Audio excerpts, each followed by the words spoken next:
Coming up next, On the Spot. The PlayStation 3 launches in less than a month, and today we're bringing you the latest from Sony's huge PS3 event going on right here and now in San Francisco. We're talking game after game after game. Plus, 2K Sports stops in with NBA 2K7 for, yup, the PlayStation 3. It's a full 6 axes worth of show. Careful where you tilt that. We're live and on the spot.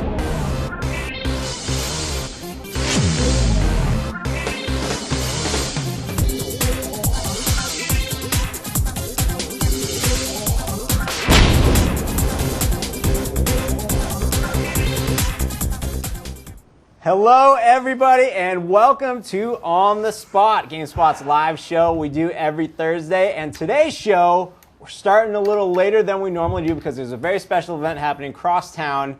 Alex Navarro, the PlayStation 3 is here. It is. It is here in town. It is here in town. It is here in the office. Yes, we have one. It is sitting right here. We have one sitting right there because 2K Sports is here once again. You may remember about a year ago, they were the first, NBA 2K6 was the first Xbox 360 game we ever had on the Spot. Now that. NBA 2K7 is the first PlayStation 3 game we'll ever have on the show. We're starting a tradition here. It is. So NBA 2K10 on the Xbox 1080, on the Gizmondo 3000, right, will be coming soon. I can't wait for that. I can't wait for that either. I don't think anyone even knows what the Gizmondo is, dude. Ryan Davis, I'd say 95% of the audience watching this show knows the Gizmondo because we don't let it go. Some dudes in Sweden totally know. Yeah. So we have to say there's this event going on. Yes. We have a lot of people over there. A whole bunch. And they're gonna be running in and out, coming back with like tape segments, interviews shot from the scene, because this is at like a cramped studio-esque area where there's a whole mess of games on display. Right. We got we're gonna make Greg Kasavin and Jeff Gerstmann come back from and talk to us. They're gonna run in all crazy rushed. We're gonna talk to Ricardo Torres on the phone. Ryan Davis. Yeah. What's up? Are you excited? Yes, I am extremely excited. We have a ton of amazing stuff coming over here from the event. Traffic laws are being broken to bring all of the hot, fresh content from the event to here to you at home. As immediately as humanly possible. Just a taste of the things that we're going to have. We're going to get to have a hands-on demo of the UI, the interface for the PlayStation 3. Get to take a real close look at how that stuff's going to work. We're going to get to look at a couple games, maybe something like I don't know, Def Jam Icon. That would be cool. Maybe the next gen Def Jam game being developed at EA Chicago, which I hear is totally bananas. Maybe some Fight Night Round 3. Maybe some other stuff. I don't even know. We don't even know. The best part about all this is that we're going to be airing stuff that normally we get to see before the show happens, so you know what's going on. But we're all going to find out what it is together. Are you excited? It's just going to be a big just whole mystery. It's just all going to unfold in front of us. It's going to be glorious. Are you ready for our first one? Not so much. Not at all. I'm kind of not ready. Okay. Well, this is one of the games in a launch game for the PlayStation 3. It involves cars. Okay. Do you want to take a guess yet, or do you need more? No, cars. There's so many options. Yes. It could be anything. Ridge really. Racer. Ridge. I'm sorry. What? Ridge Racer. Okay. 7. Check it out. Hey, it's Jeff. I'm here with Wayne Shu from Namco Bandai. We're here looking at Ridge Racer 7. So this is running in 1080p. It's 60 frames a second. All that stuff, right? Exactly. It's running really well, really fast, and it looks really great. Cool. So how far along is this version of the game? What's left to do with Ridge Racer 7 at this point? Right now, a lot of it's just all fine-tuning, making sure there's, all the bugs are out of there and stuff like that, and just getting ready for lunch. Cool. So can you tell me a little bit about the career mode in this game? Is there kind of like a story to it? Like I saw, a huge menu full of all these different races to get into. What's that all about?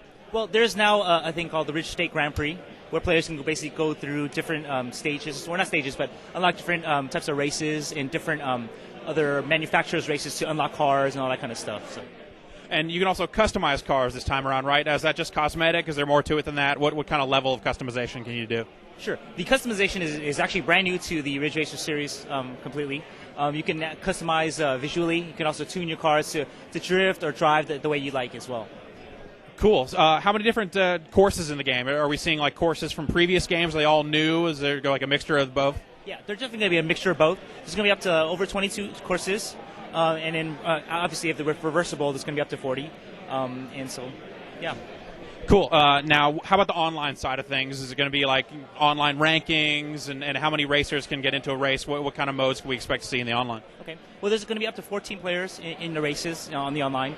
But what the team has tried to do this time, on top of what they've already done before with past Ridge Racer games, is they try to create more of a more connected world, so to speak. And so essentially, if your PS3 is already connected to the internet, you'll be able to see updates and see what's going on in the Ridge world without even playing online. But what you can do is you can customize your cars. You can take your cars online and race against other people in different types of battles, like team battles and different types of single races as well. Cool. All right. Thanks a lot, Wayne. Thank you. And that is the first of many such demos we will be getting from the floor at the Sony event across town. Right now, though, I'm joined by Mike Wang from 2K Sports, and he has brought with him a PlayStation 3 and NBA 2K7. There it is. Blah, da, da. Look how shiny that is. But can you demonstrate for us, Mike, actually, like how much of a fingerprint magnet the PlayStation 3 is? You want to? So in case people don't know it's yours, yeah, you just press your hand on it. You just put your hand on it, and then all of a sudden, yes, it's like the PSP blown out for your living room. Is how shiny it is. Yeah. But enough about the system. We'll get some more beauty shots out for people. But we are in a PlayStation 3 game right now, direct feed NBA 2K7. Yep. So you guys brought it by with the Xbox 360. Looked very nice there. Mm-hmm. Now it's here on the PlayStation 3. What can you tell us about developing a game for the PlayStation 3? Was it a familiar process for you? Was it like developing a PlayStation 2 game? Was it like developing an Xbox 360 game last year? What can you compare it to? Well, I'm not an engineer, so I can't really tell you the tech side That's of it. fine. But, I think it's a lot like kind of how we were in position with the 360 last year. Every company that's working with the PlayStation 3s have kind of this short window to try and make launch day. And for us, that was a big key, trying to get there for launch. We wanted to make sure we were at launch with the 360. We want to make sure we were at launch with the PS3. And so for us, I think the biggest hurdle, we have a brilliant engineering team. These guys are like, they're all geniuses. Right. They're all the smartest guys I've ever worked with. But I think for them, the biggest hurdle is always actually time. It's just time, trying to use the power of the PS3 the way it should be used. So what have you done with the PlayStation 3 that we haven't seen in the Xbox 360 version of the game? Well, I think it's just a lot of it's how we've architected the system. For us, like I said before, it's just trying to get the thing up and running, and so trying to use the cell and using the SPUs properly was the biggest key. So for us, things like moving our cloth sim and our hair sim to one of the SPUs, so we offload all that performance onto a separate secondary processing unit, so that we can not use that power for other things. And so Okay, Antoine Walker, he won't make that. yeah, That's unrealistic. I'm sorry. so another thing too. Yeah, and the PS3 also has this really cool Sixaxis tilt controller. Right. So that's something that obviously the 360 doesn't have. And so one of the things that we did with it this year was giving you the ability to shoot free throws with it. Can we get a shot of your hands while you do this? I'll show you. There's a couple ways. You can either just tilt it back and forward, but if you're dorky like me, you can hold it like this and release. Awesome. And you'll make it if you have good timing. So. Yeah. Can you pause it? Can you do that? Can you do that again for us on camera? I mean, obviously, just so you can see it. Free throw going on, but yeah. So it's just it detects motion in I think 6 axes, obviously. So this way, and this way. And so for free throws, all you do is you tilt it back. It detects this motion, and then you tilt it back forward, and then you have your release of your shot. We'll get you on camera for one of those. There you go. There you go. One more time. All right, so one more time. You just tilt it back to start your free throw, and forward to release.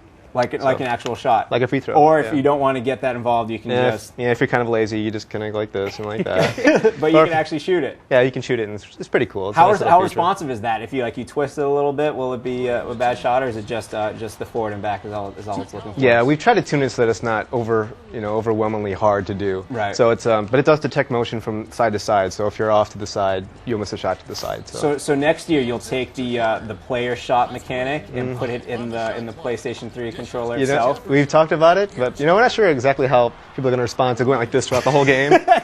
So it's something we're thinking about, and we actually have some really good ideas for next year, but we're not quite ready to share those. What's going to happen? Someone that tries throwing it down. Right. Something bad could happen. Controller's broken. Yeah. Ryan Davis. Hey, Rich Gallup. Did you know one of my favorite parts of the show is taking questions from the audience? I did know that. So You that's did. why I have all these questions from our audience at home ready for you. Fire away. First off, Sam Colson from Boise, Idaho. He's got 2 questions, 2-parter. 1, will the game be running in 1080p? And 2, will there be downloadable content like on the 360 version? Well, Sam, yes, we will be running at 1080p and at a steady, rock steady 60 frames per second. So it's something we're very, very proud of at 2K Sports. Downloadable content, I believe that we are. We're still fleshing that out because we're not sure how this whole Sony online offering is going to be right now. But you obviously have your roster downloads, and yeah, we're still working on that. So we'll see where we get to it. It's nice to know that everyone's kind of figuring that out. Like we just found out some things about how the Sony Online works, but that kind of stuff. I mean, like the Xbox Live didn't come out with the Xbox, right? So it's gonna take a while. Do they they just let you know what's going on? Like this is how it works, or? Right? Kind of. And well, online too is kind of a different, separate thing where we have to rely on them more than some of our internal stuff. Right. But we will be online. You can play up to 10 players online, which I think is the first time you can do that in a basketball game. That's cool. So on two clients though. So if you and I and 3 of our buddies were on one PS3, we could play against our buddies across the country. That's really play cool. a 5-on-5 game. So yeah, I think that'd be pretty cool. People will like that. Yeah, definitely. We'll have online leagues. That's all still there, and do quick matches, obviously. So online play is fully featured in NBA 2K7. Nice. Ryan Davis, more questions? Sure. Sean Meanagan from Trumbull, Connecticut wants to know what kind of mini games there are going to be in NBA 2K7. Mini games. Well, we're not. We're developing a sim, so it's not a huge mini-game game. Right. But you still have your drills and the stuff for association mode that we've always had, so you can go to these shoot-arounds, you can try and do these, there's a little game called Monkey in the Middle where you try to steal the ball, and kind of guys are trying to pass it back and forth. So mostly drills that are associated with trying to build up your players, build up your guys within your season. So no Sebastian Telfair look at police lineups mini game? Yeah, we don't really have that. Okay. Pretty sure NBA probably wouldn't be too keen on that one. Probably not. He was looking at lineups. He wasn't in the lineup. Ryan Davis, one more question, please. I guess this is actually odd. This one is coming up a bunch, but many people, including Corey Ramsey from Toronto, want to know... First, they want to know how the tilt sensor works. You kind of touched on that, but do you miss the force feedback, the rumble feature in there? Is that something that you've noticed personally? Personally, I do kind of miss it, but it's it's a give and take thing. You have the Sixaxis, which is really cool, but the rumble, obviously it's gone. But I think it was nice for feedback for the 360 version. It's nice to have that when you're in the post. You can feel that rumble, but it's okay. It's a different system, so you take the good with the bad. So make your pick, Mike. PlayStation 3, Xbox 360, ignite the forum war. Well, no. That's a tough question. A lot of people, no one's going to be happy with whatever answer I give. There are some things we added to the PS3 version, some new gameplay enhancements. And one of the benefits we have with the PS3, since it is coming out in November, is we've had the chance to release our 360 version and get a lot of feedback, from our fans of what they didn't like. So we were able to fix some of those things, add some new signature style content, which is cool. A new, really cool parametric camera to the game, like based off our hockey cam. So I guess you can say that the PS3 version is I guess, a little bit better than our 360 version. They both look great. Personally, I can't really tell the difference visually between the two games. Although we did add some. We went in and touched up a lot of the heads because we had some really bad-looking faces in the 360 version. Is there anyone you want to call out? Jay Will right there, he's got a new face. That's cool. Ray Allen, Chris Kamen, who a lot of people ripped on. Really? He got some love. That's what happens when he's a cult favorite. Your cult favorite. Like that. Everyone loves Chris Kamen. Yeah. How can you not? But it's I'll say this: if you plan on getting a PS3, the PS3 version is the best version out there. If you have a 360, you already had the best version out there. So. All right. Cool. That's a very diplomatic answer. I like it. I like it. The game is NBA 2K7. Before Mike goes, can we get one more shot of the PlayStation 3 because he has to take it with him? Here it is. Is that okay? Yeah. If you want to, Mike, actually, can you tilt it up so people can see the power button or the lack of it? It's all right here. It's all kind of touch sensitive. So. That's not actually a button. That's just like a little. I got the cord stuck. Heat sensor. It's like the iPod. Right here for your secure digital mini compact card flash and stuff. So your expansion slots. It's also a little bigger. It is. It's pretty heavy. It's heavier than I thought it would be. But it's got that nice concave. It's a nice looking system. It reminds me of an exhale, as I was telling you. Thank you. Jeff and I came up with that earlier. Yeah, reminds me of an exhale. Well, thank you very much, Mike. Right, welcome back anytime, as always. Yeah, if you really want to leave that here, it's okay. We'll look after it for you. Great. The game is NBA 2K7. Look for it at launch for the PlayStation 3. Right now, though, we're going to look at more footage we pulled from this event happening across town. Up next is some gameplay footage for MotorStorm. Check it out.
that looks pretty good. That car can turn into a ghost. It blew up real nice too. Yeah. That is MotorStorm. Do they Real then have to go pretty. into like the middle of the screen and get their bodies, their ghostly bodies back Yes. for that?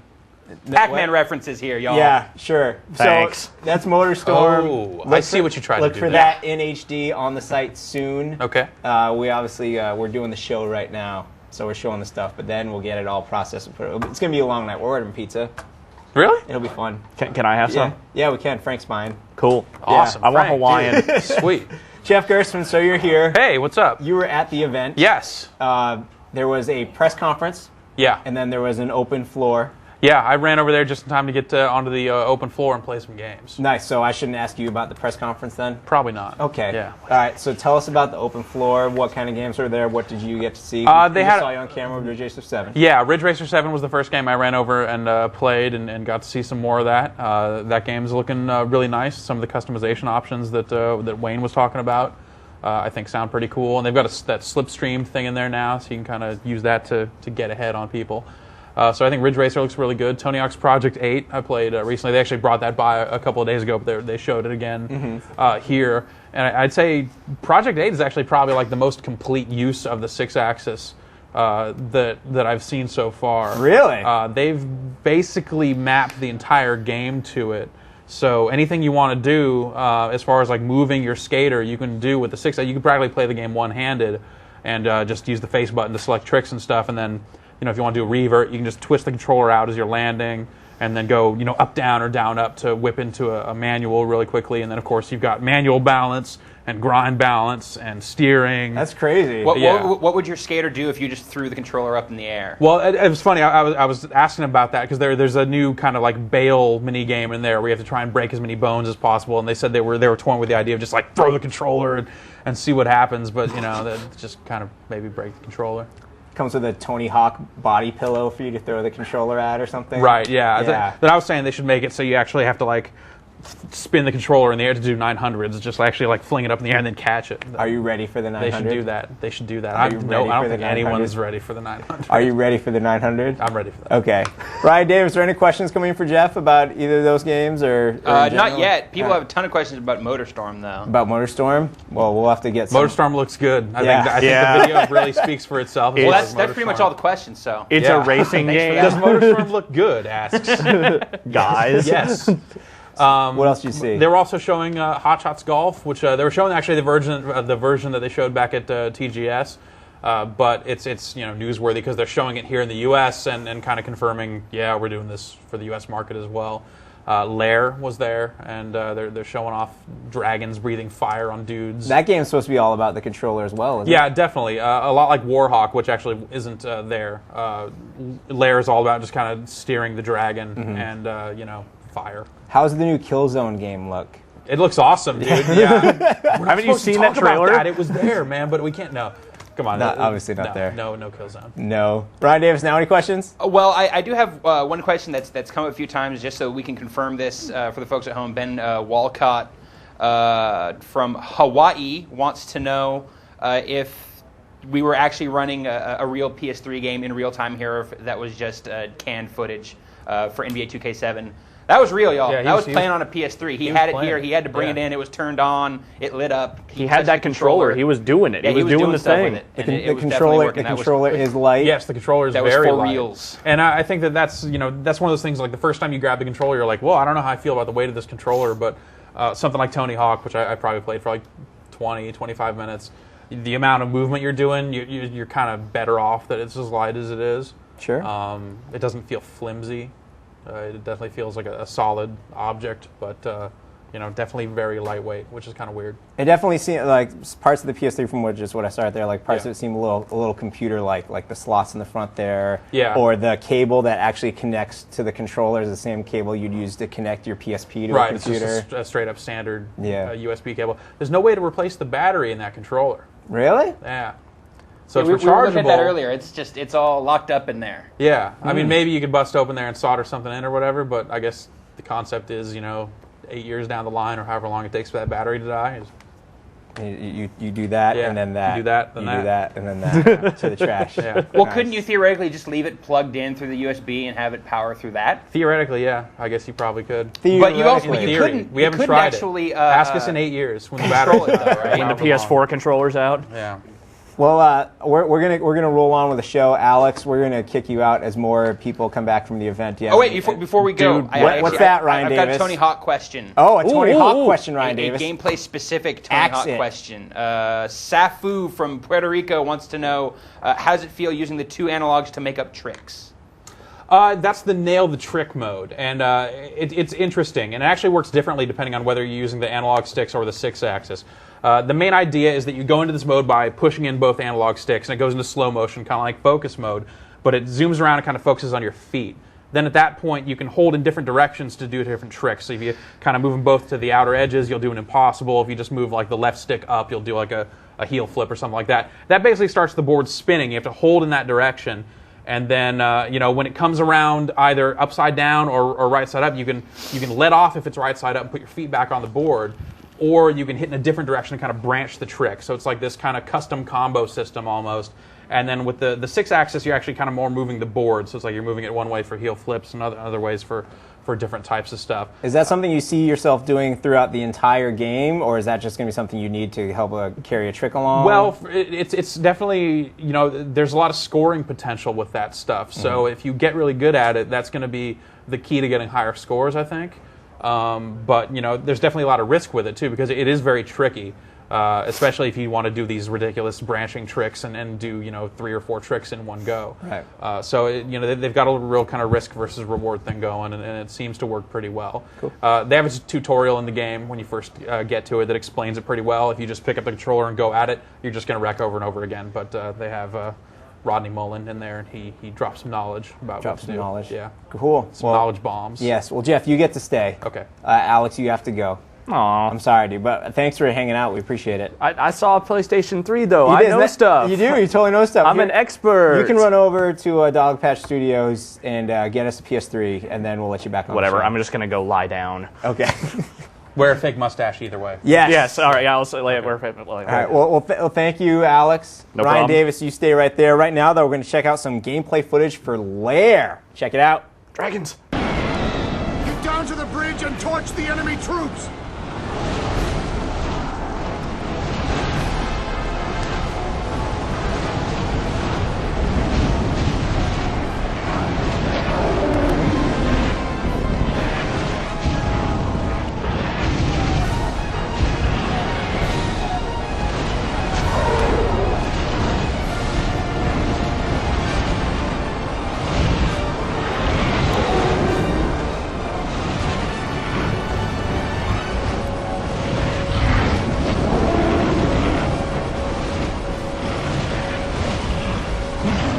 Land on the bridge and put the fear of God into those Mokai!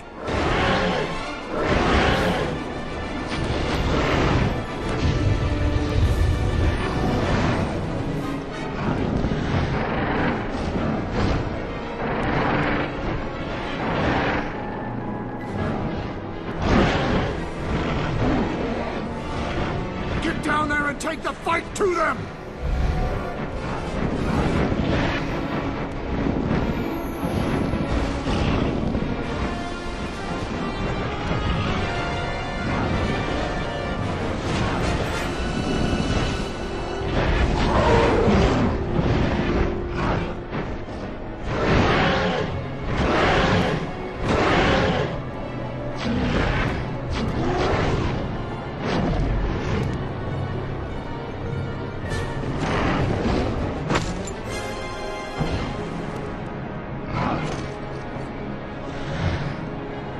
There are too many troops! Get down there and kill the enemy!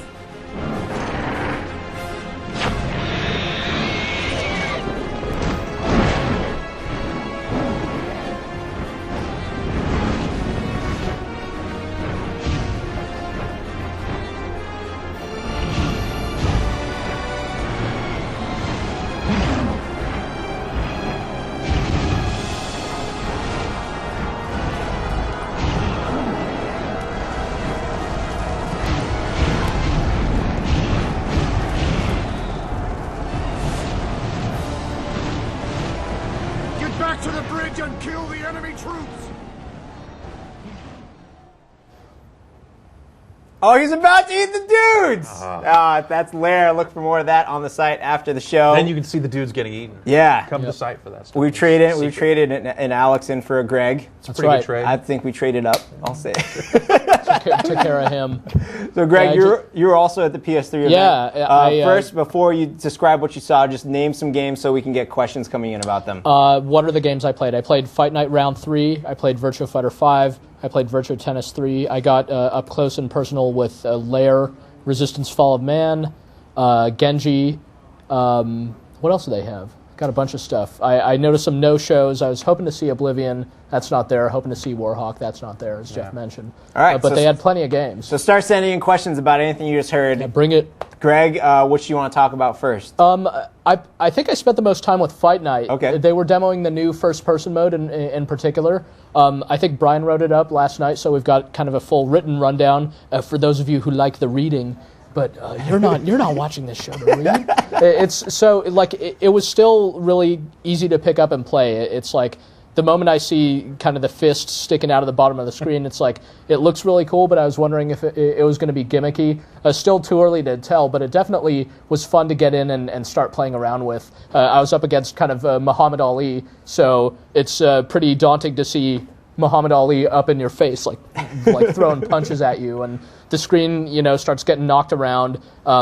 The cool part is it starts to kind of fade out. Like if your eye's getting bruised over on one side, it'll kind of fade out that part of the screen, things like that. So they're translating the gameplay over. They did say it's going to be an option. It's not like replacing the standard third-person view, and it is going to be apparently online enabled as well. I asked about whether you're going to be able to choose, your preference, but it sounds like either both players are going to be in first person or they're both going to be in third person. Did they mention anything about a mini game where the Burger King sneaks around the locker room and hands out Whoppers and sneak? No. Sneaks around the. No, I did not. I did not speak his name. Nice. As it were. So that was Fight Night. You mentioned a couple virtuals in there. Yeah, Virtua Fighter 5 and Virtua Tennis 3 were both right next to each other, and both a lot of fun to play right off the bat, and really, really impressive looking too for the most part. And both totally not coming out until spring. So it's kind of weird with Virtua Fighter 5, I think in particular, because that game is out in Japanese arcades. But it is, and having played the Japanese arcade version, I'll say that they look pretty similar in terms of quality. So it already looks like it's kind of done. The only reason I can think of why they would wait is that they'll probably have another update for the arcade version that they'll put out, and then they'll want to make sure that's in the maybe some online PS3 and I mean, version. Here's no online. No online? They'll never do that. They gotta. The nature of that game and the frames and all that stuff, they'll never maybe until bandwidth gets perfect, no latency. They'll never make an online version. Dead or Alive can do it. Yeah. Have we been told if officially every single game will support some kind of Sixaxis functionality? It doesn't sound. I asked like about that's VF5, and they're like, we haven't announced anything yet, which I think is code for. Speaking of which, they did mention the Sixaxis capability for Fight Night, which is that you'll be able to use your kind of dirty below the belt moves by I was able to headbutt by pushing the controller forward that way, and you throw a quick headbutt in there. That's cool. So it seemed kind of cool. I don't think they're, as far as I know, they're not going to do more than that with the controller. But that was really the most amount of time I've spent with that controller so far. Like Jeff was saying, it definitely feels noticeably lighter than the other controllers that are out there right now, but it definitely feels solid too. And what do you think of the D-pad on it? I mean, playing Virtua Fighter, it seems like it's higher or something. Yeah, I like it. Well, I'll say this: I like it better than the 360 D-pad, at least on first impression. I think the weirdest, the weirdest sensation on the controller are the R2 and L2 buttons are these super squishy triggers now, which are more similar to what we've had on the Xbox for a while. It's just on the PS2, you're used to just the buttons there. Cool. We have a stunner of a question or two, Ryan Davis. You guys keep on answering all of them. Sorry. One after the other. Chris Solomon from Ellicott City, Maryland wants to know specifically about Resistance Fall of Man. Does it have any Sixaxis support? Yeah, you'll get. I guess there's like these face huggers in the game, and when one gets in your face, you can shake it off. Yeah. That counts. All right. Yeah. All right. Sweet. That game, like visually, I think that was the most impressive game I saw there. Yeah. It looks really, really nice. There's a lot of kind of detail in the atmosphere. The whole kind of alternate reality World War II against aliens thing. It's like it doesn't necessarily sound that original, but I think they pull it off pretty nicely with the whole look of that game. And that game probably looks like that game looks done. Just about. Nice. Really? It looks like it's just about. Hopefully. Ready, so. Yeah. I mean, there are a number of games that are like in the submission process that are like just about done. But they were talking. What is really it? 40 player online play. I think they announced during the conference earlier. Yeah, back at TGS, I got into like a 38 player game because two of the kiosks were empty or something. But and yeah, that worked pretty well. What is it? 21 games at launch. They announced today. So yeah, day one. Day one, 21 games, up from 17 for the 360. Yeah, we're gonna have our work cut out for us. A lot of late nights ahead. Well, you guys stay right here. We got a late night right here because we're gonna be keep showing stuff. Right? Okay. You were saying pizza, right? Yeah. Well, that's for the crew. Sorry, I'll hook you up. Right now, you get our own pizza, man. Okay, you do that. As we said, plenty of stuff rolling in right now. We have an interview with the one and only Kaz Hirai. Check it out. PlayStation 3 is rocking for a launch in North America for November 17th. All the preparations that we've worked so hard to get ready for the launch, both internally and also working with all of our external partners, it's really coming together. With every launch comes its unique challenges. And this time, for example, it's not only about the software that's going to be available day one, but also all the things that we'd like to try to accomplish and launch in terms of our network platform initiatives as well. With the advent of the connected console, just like we are able to offer firmware upgrades to the PlayStation Portable, we would want to make sure that we're offering firmware upgrades or functionality upgrades on a periodical basis for the consumers of the PlayStation 3 as well. And that's one of the beauties, again, of a console that's always connected. As far as other peripherals and how they may evolve in the future, including the controller, that's something that we'll have to take a look at, as different kind of game concepts and game ideas come about.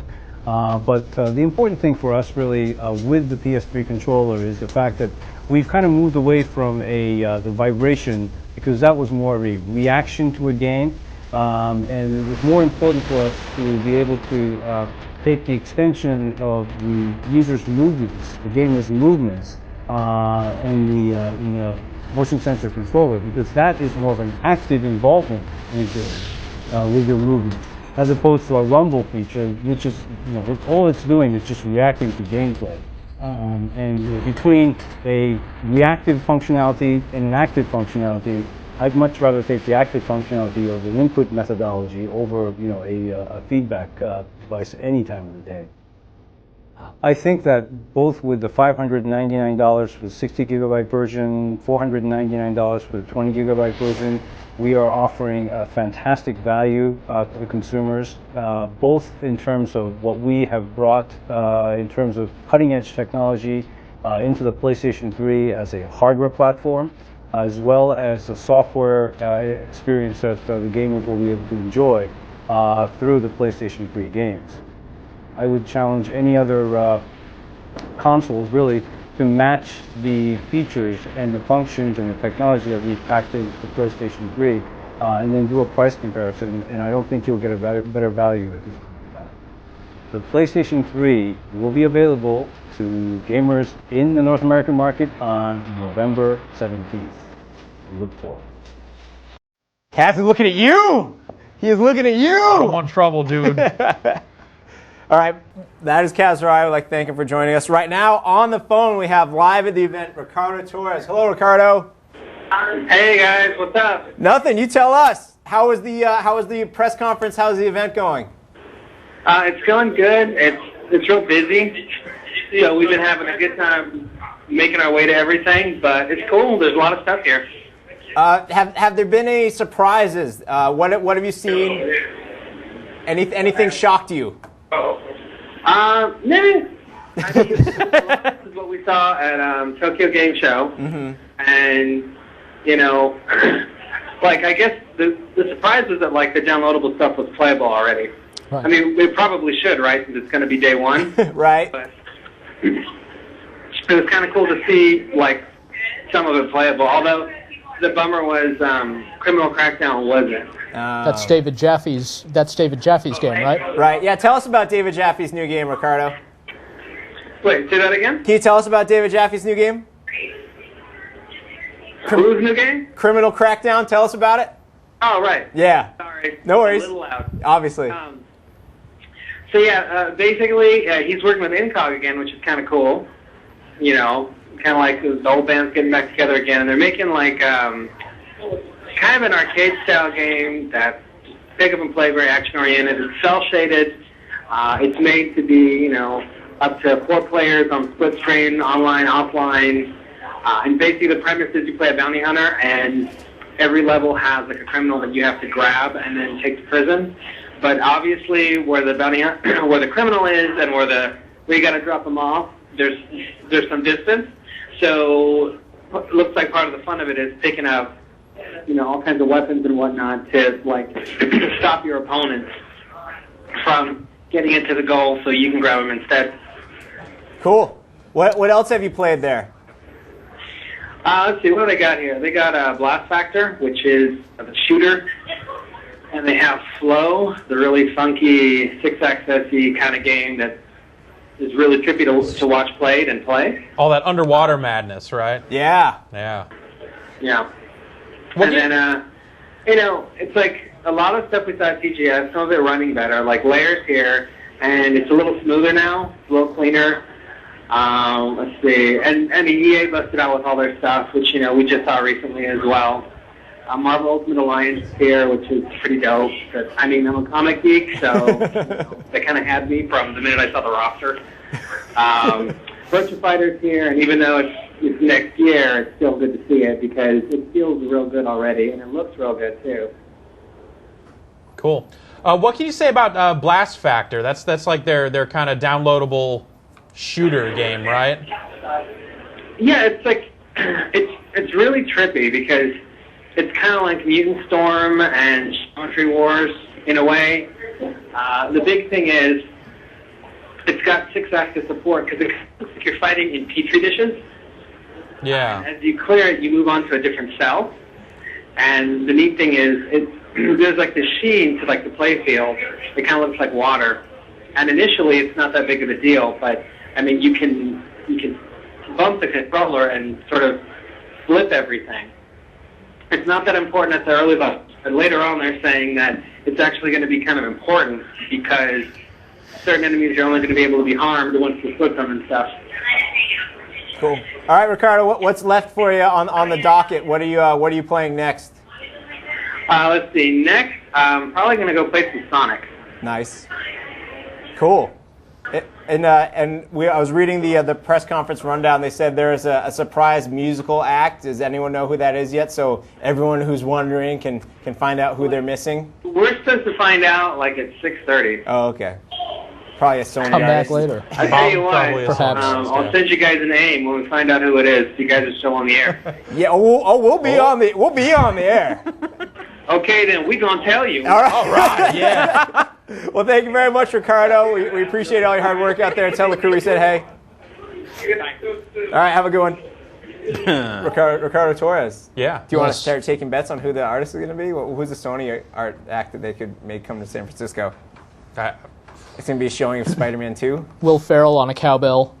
Yeah, that'd be pretty good. Talladega Night's going to be packed in with the first 500,000. Yeah. So all the launch ones plus like another. Does that include the Japanese 100,000? Yeah. I haven't seen so. that movie. I haven't either. Yeah. So I'm kind of now I want one of those first ones a little bit more now. Just so you can see the movie. Sure. Because you're a sucker for the BDs.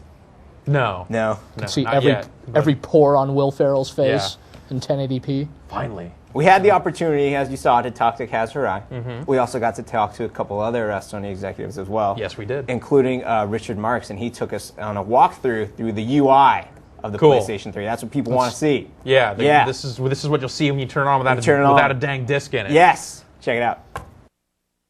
Well, what we're really going for with the interface to PlayStation 3 is something that's powerful but simple to use. So this one, we think it's very clear what you're supposed to do to navigate it.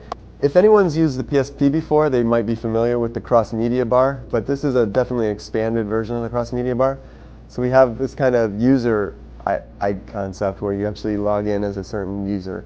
And right now I only have one user on the system, so I'm automatically logged in right now. Then there's settings, and there's lots of different settings for this device. I'm not going to go into all the settings, but probably some of the key ones are display. Right now we're displaying 1080p on this monitor.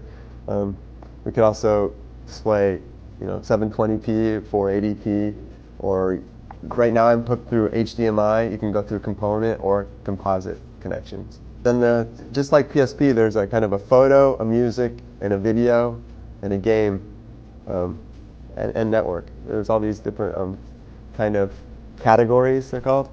And you can go into the category and see some images that I have here. I'll give you an example of an image here. I can make a slideshow. And there's lots of different formats of slideshow. So you can have this kind of traditional slideshow where it goes through and it just goes from image to image. And we have some kind of variations on the theme, which is this is kind of a unique one that we have. That is more like the idea is like you've laid all your photos out on the table and you just want to look at them. And you can see I can kind of just, photos get dropped onto the table. And you see this kind of 3D feeling of the photo. One of the settings that we have here is under music settings, is I can import my CD onto the hard drive. And you can pick your CD import settings. So you can pick which format you want to import.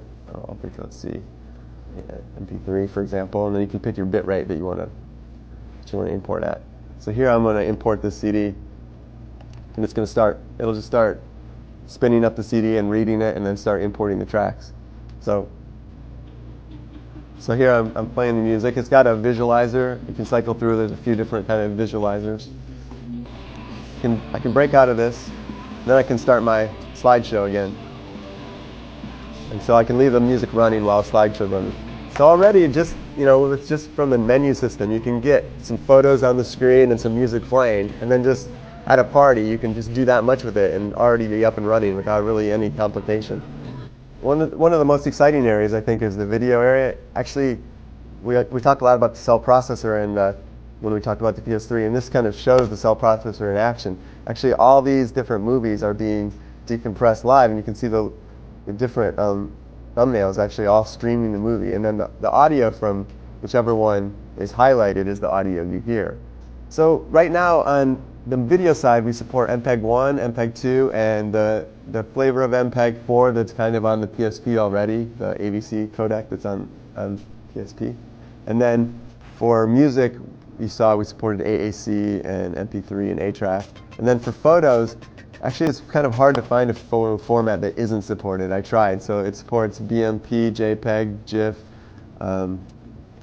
Let's see, it supports PPM, PNG, lots of different formats that people probably don't even know. And then we have a network. We have a browser. And I'll actually just enter the browser. I have us connected to the network here. And I can go over here and I can pick, let's see, I'll pick this one here. So I just changed websites. I actually have a bunch of bookmarks already stored here. Let me pick one of them. Here's the Google web page. So it's just showing the browser. And if I zoom out, you can see these are the 3 different browsers I have open. And I can actually just switch to that one very quickly. And I can see just by clicking what all I have open and switch between them. Also, if I do pick, let's see, I'll pick that website. And then I can kind of expand and have it fill the screen. And the text input we use for the browser currently is kind of similar to the PSP web browser. So, and also, in conjunction with that, if you were going to do some serious text input, lots and lots of text input, you could plug a keyboard into a USB keyboard into the front. Another thing that's kind of neat is we have this idea of a PlayStation Store that's built into the network choice. And then finally, we have a friends list kind of idea where you can have your friends that you can chat with. You can do audio chat or video chat or text chat with your friend. And you can also hook up for your friends to play a game online. There's different kinds of PSP. There's just the idea of plugging your PSP in and seeing the content that's on your PSP. Then there's also the idea of using your PSP in a game as part of a remote kind of play capability. So there's two different things. So it's possible for a game to actually leverage the PSP as a personal screen that you hold in your hand and you have personal information. So that's what the remote play idea is. My name is Richard Marks, and I was just showing you a quick overview of the PlayStation 3 user interface capabilities. Thank you, Richard. That is the PlayStation 3. Oh, I thought maybe they just like pointed a camera at a PSP or something. Oh, good one. Oh, I've never heard that one Zing! before. That little wavy line before that was in the background of the screen, that you actually see that kind of come into view when you first power it up. There's a little sound effect and just kind of ripples up and has some colors as PlayStation 3. Then it fades to that. Sure. So it has its own little startup. Does the background color change every month as well? I don't know. I imagine it must. I mean, I see that, and it looks cool. Like there's a lot of stuff you can do, but I do not see that looking amazing unless you have an HD television or a larger television. Yeah, it's a lot of little words. So you're saying you should buy a new TV? I Apparently. think that's where we're at with I this. do have a birthday New coming Sony up. TV. At the event, they were showing all the games on these new like those were pretty nice. They're really nice. Extra really nice though. No, those are expensive. They're like $3,000 or something. Are they? Yeah. But, so it's only a little more than there's a some PSP. surprising there's some surprising PS3. stuff in there, like the ripping CDs in 3 different codecs and importing music. Yes, you can import your music library into MP3 or whatever those other two are. I mean, really, it's like who uses a track? Who's gonna? You do. Ryan Davis, have any questions come in? Yeah, actually about the UI. Kareem El Hajj from Montreal wants to know, can you change the background? This is actually a question I've been getting a lot of over here. Do you know if we can customize the dashboard at all? We don't really know. Or whatever they're calling it. What are they calling it? They're calling it. Well, it's the cross media bar. It's the XMB, just like it is on the PSP, and just like it was on Cross doesn't start with X. The PSX. Cross is an X, man. It's the cross media bar speaks with its hands. I thought Cross is a bounty hunter now. Well, the PlayStation 3 cures cancer, plays video games, plays Blu-ray discs, and hunts bounties. In cars. In cars. Yeah. So you got it, but you got to be able to change the background. I would imagine. Yeah, you can do it on the PSP. You can do it on PlayStation. Right. All right, cool. Are we ready to move on? More stuff, Ryan Davis? Unless you have an amazing question. Keep going. All right, cool. Up next, we trucking. have. I know what we need. What? I don't think we've had enough Kudo Tsunoda on this show. That we've had none. Whoa. Is there such a thing, sir? The most memorable PlayStation 3 demo yet has been that time he came out with the big boxing gloves and then tossed them to the head of EA and said, take these gloves from me because I'm going to play Fight Night on a PlayStation 3. Yeah. And then it came out for the Xbox 360. Yes. And everyone forgot about the I'm PSP pretty sure version. he's going to be on the segment. I'm guessing. I'm pretty sure, though. Okay. All right. Def Jam, Icon. Check it out. Or is it? Hey, we're here with Kudo Tsunoda, General Manager of EA Chicago and Executive Producer of Def Jam Icon. So, Kudo, this is the new Def Jam game, and it's not like anything we've seen before. So, what's up? We really wanted to make the first true hip-hop lifestyle game, right? Not just where the hip-hop lifestyle is window dressing, but where it's really integrated into the core gameplay mechanics, right? And as you saw in the demo, the music's driving everything in the environment, including the big environmental hazards that are doing most of the damage during the fight, right? Plus, like in our one-player story mode now, instead of having like some seedy underground fighting club where these famous hip-hop artists hang out and fight people, which never really made a lot of sense to me, right? Our game now revolves around building your own record label in the story mode. So you start out as this underground rapper who, as he's working his way up through his career, much like many of the real-life rap artists do, acquires his own record label, starts signing different artists, releasing records out into the world, and then the fights are based around real-life hip-hop beefs that come, from as you're building your record label. And so, the fighting mechanics that we wanted to put in, first of all, as far as fighting games go, really the gameplay hasn't changed in so long, and we really want to change up the way fighting games are played by making the environment where the people are fighting an actual third character in the fight that has a big impact on the battle, right? So you can see in the game, all the environmental hazards, right? The car wash roller that comes out on the beat, the fire that shoots out of the gas pumps on the beat. The music's driving the environment, but the gameplay is really about directionally controlling your opponent into the environmental hazards, right? So I've got directional strikes where if I want to knock you back, bam, I can knock you back with a big kick, sends you straight back into a hazard. Or I can grab you like this and throw you into a hazard, right? And so the gameplay much more isn't about standing in the middle of the environment and just trying to launch strikes as fast as you can. It's a tactical battle where both guys have great offense and great defense, and you use the combo system to set up your directional strikes and your grab and throw system to knock people into the environmental hazards that do the majority of the damage. So we're seeing it here on the PS3 tonight. What can you tell us about any exclusive things that you're doing on the PS3? So, I mean, I think it's like lots of stuff we got going on the PS3 is enabled by the hardware, right? And you can see, like, the environments are totally destructible. And some of the great stuff about, like, the cell processor, the inner workings of PS3 is all the stuff we can do with the physics in the environment, right? So, ever as you're destroying the environment, all these, like, pieces shatter on the ground, and they're all, like, reacting to real-world physics and to the beat of the music. So stuff like each individual piece, as it's pumping up off the ground to the beat of the music, you can then like spin kick it, knock it into the guy as a projectile, and use it as a weapon. Sounds pretty cool. So when can we check it out? Hey, it's coming on March 2007, and I hope you guys know I love GameSpot, love talking on your show or on your website, and it's always just cool seeing our game up there. So as much fun as I hope everybody has playing the game, it's coming out in March 2007. I have just as much fun seeing Def Jam Icon on GameSpot. Totally unsolicited plug. But there you go. That is first look at Def Jam Icon. This is Kudo. I'm Ricardo. Check back on the site for more on the game and the PS3 real soon. Thanks. Kudo, truly a friend of the show. Yeah. Truly a friend of the show. That game looks crazy. It's nice to see something like that, a franchise like that, get kind of reinvented. Yeah, exactly. I mean, it's always, like, it was a wrestling game before. Yeah. Regardless of what they tried to call it, it was that wrestling engine lightly adapted for fighting. Right. And it's cool to see him kind of look. It looks like it's like a totally different game. It looks like real people. Obviously, there's still like the way the buildings are moving to the music and the pace of the fight and everything. Yeah. There's still some craziness to it, but definitely. It's not like a cartoon. Well, I mean, to start a record label, you have to do a lot of crazy things. It's true. So, like throw dudes into car washes. Like punch gas station pumps. Yeah. That's how I started my label. Ryan Davis, anything good coming over the wire? Nothing specific to Def Jam, but that's all right. We'll take anything. All kinds of good stuff. Jeff, you saw MotorStorm at TGS, right? I did.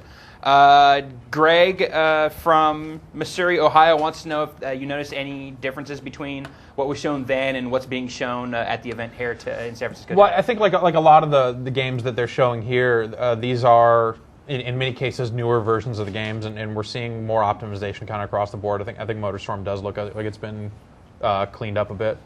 And I think they still have more work to do across the board on a lot of games, but they're definitely coming along, and MotorStorm, I think it looks a little smoother, yeah. Like obviously Def Jam not coming out till March, that game will move. Right, I mean that's faster. the first time we've seen it. Yeah, that'll run at a much higher speed, and we appreciate it as them showing us a game like that as we continue to educate our audiences of the process of how a game is made. Yeah, I'm always really interested and excited to see like really unpolished versions of games and just kind of how that stuff looks like, because it always just looks so crazy, and then it always just comes together at the end and looks like dramatically different than anything that you see. If you think back to the 360 launch a year ago, I mean, a lot of that stuff looked really, really rough. Yeah. I mean, right up until like weeks before it came out, and then there's kind of a night and day difference with some of those games like Cameo and Condemned and so on. They really came a long way in just a few weeks. Yeah, definitely. Or just a few years in Cameo's case. Well, even I've got a question. Whatever, Cameo's one of my favorite games right now. Yes, Ryan Davis. I've got a question here that I don't think we can answer, but it's one for us to ponder and something for us to check as soon as we get a PS3. Danny Sahagan from Honolulu, Hawaii. Can he watch on the spot on the PS3? I know that they showed like the browser, that other clip on during the demo, but like, will we work? I think they showed a YouTube video as part of their conference. We'll make it work. I was trying not to say the name, but yeah, that's what I was. Like that iTunes feed that we're going to update one of these days? Yeah. We'll make it work on the PlayStation 3. I think people have heard of YouTube, Ryan. Yeah, I'd have to imagine they'll at least duplicate like the functionality of the PSP, which can do audio podcasting now. So I assume that like the hotspot would work just fine on it, but this video thing, I don't know, man. Well, I mean, and as we've displayed, GameSpot Live stuff gets out there. It's all over Xbox Live Marketplace right now. Yeah. And regardless of how it needs to get on there, you can count on us doing our best to get GameSpot video content on the PlayStation 3. We'll look into it. Look for it. All right. Up next, this is one of the games Greg was just talking about. We'll ask you about it in a second, Greg. Fight Night Round 3. Check it out. Good. Hey everyone, Brian here, and I'm here with Mike Blank, who's the line producer with Fight Night Round 3 for PlayStation 3.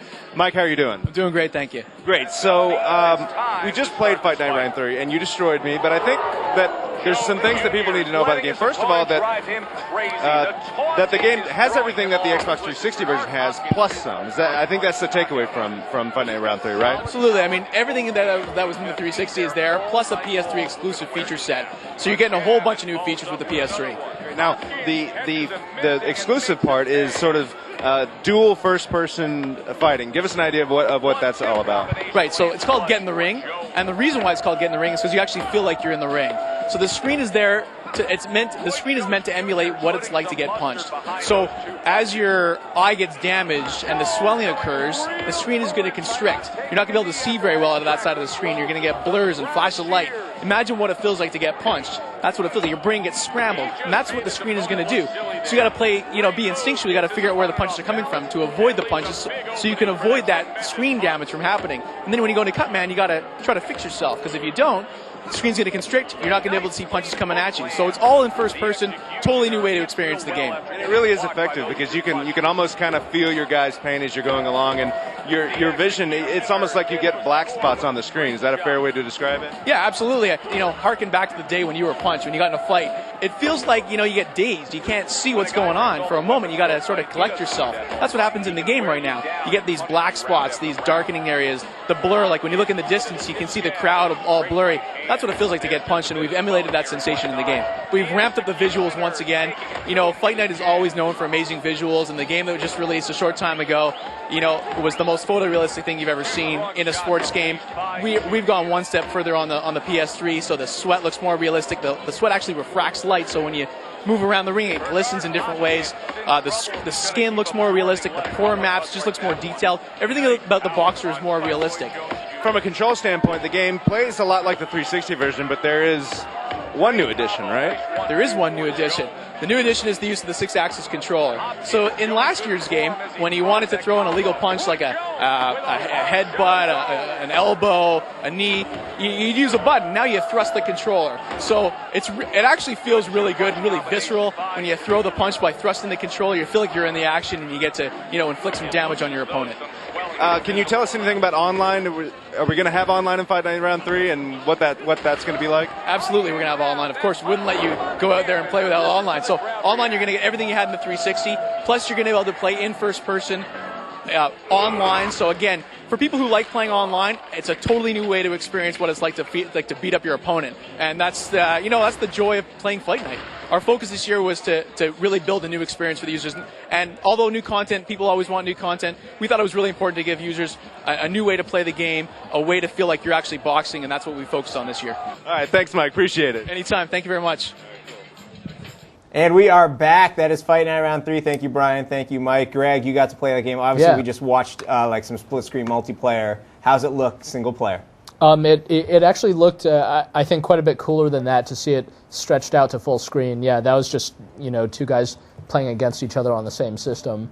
So I actually got to play it both ways, as it were.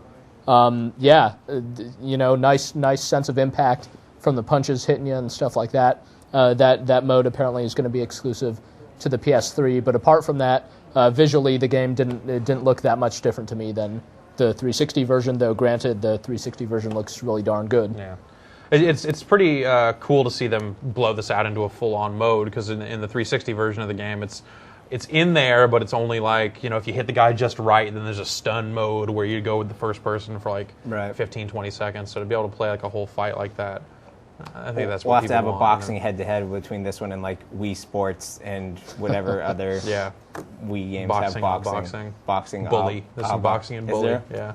Perfect. We'll sign it up. And it looks like Fight Night. It's like the same kind of first person. That last replay bit definitely harkened back to that Kudo demo I was joking about earlier. Like when they all it was just like almost like a cinematic, in-game being rewound by the power of the PlayStation 3, and now you see a game actually being played and it's delivering. So obviously the conclusion we can draw is that trailer for Killzone 2 is actually gameplay. That's Yep. Yeah, is that where it's all real? Can we just pull that together? That's the 22nd launch game. Yeah. Ryan Davis, any questions? Nothing so much about Fight Night. No. No. It's a boxing game. We can take and any you question, can- Ryan you Davis. Any question? There's a good Okay. question. We're here to talk PS3. Okay. Here's a question. Jan Hudziak, this is for Jeff and Greg. He wants to know, does Virtua Fighter 5 run at a steady 60 frames as its arcade counterpart does? Yes, It I did- did not seemed see. to. I didn't see a single hint of a frame rate drop. Not even during like the. I think even in Virtua Fighter 4, it slowed down like a tiny bit in the little pan-ins before the stages started. Yeah. I didn't see any of that here. Not even in some of the extreme close-ups for the win poses and stuff like that. Yeah, and the arcade version of the game, I guess, is built on a form of the PlayStation 3 hardware, so that was probably less powerful because it's older. So it's pretty natural that you're going to this will probably be the closest to arcade that the series has gotten, if I had to guess. Anything else, Ryan Davis? Keeping it Virtua, Stephen Allenson from Hudson, Ohio wants to know, is Virtua Tennis going to use the Sixaxis motion sensing?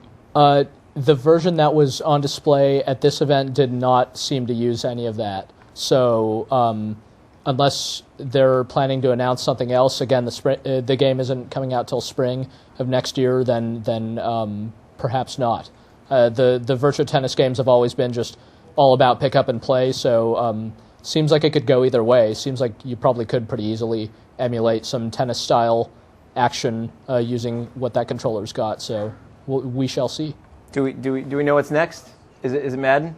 All right, Madden. It's a kind of PlayStation. It's a football game. Oh, football. What is it? Okay. Madden. It's a series. It's like if you have a PlayStation, you have Madden. Right. That's how it works. Yeah. Check it out. Ow. David Ortiz, who's the lead producer of Madden NFL 07. We've seen a lot of games released so far, but tonight we're seeing the PlayStation 3 version of the game.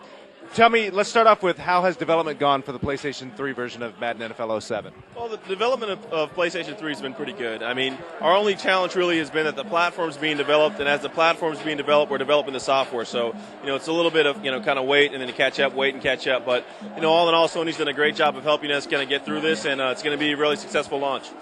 Now, from a what's new standpoint, what can we expect from the PlayStation 3 version of the game that we haven't seen in other versions? Some things that are unique to the PS3 are things like our gang tackles. So we've got physics-based gang tackles. So you see a guy get hit low, then he gets hit up top. I mean, really vicious, really powerful tackles, really brings out the intensity of the NFL action. So, that's something you're going to see unique to PS3 that you haven't seen before. And then we also have the Sixaxis control. So it allows us to do things like, fake the snap or jump the snap, just flicking the control, and also lead blocker control and impact blocks, and also the hit stick are also going to be able to be used through the Sixaxis control and the motion sensor. So that's something also that's new that we're excited about that people are going to get on PS3 for the first time. I'm wondering if you can give me an idea of the kind of feedback you got from players on Superstar mode specifically. Well, with Superstar mode, I think people are excited just about the fact that it's a different way to experience career mode. It's really concentrated on an individual player, and then the cameras and the things we did to really focus the action and the control really helped out a lot to really immerse people. I think the biggest feedback we've got from people is it's pretty immersive. They want to see us do more with it, but they've been excited about what we've done this year so far. I noticed that they're trying something different with the Nintendo Wii version of the game. I'm wondering how much contact you have with those guys and if you're sharing information, because there does seem to be a little bit of overlap between the Wii controller and the Sixaxis. I'm just wondering how much you guys communicate. Well, we talk to the Wii guys all the time. I mean, Madden is one big development team and one big community, and we work on different versions in different places.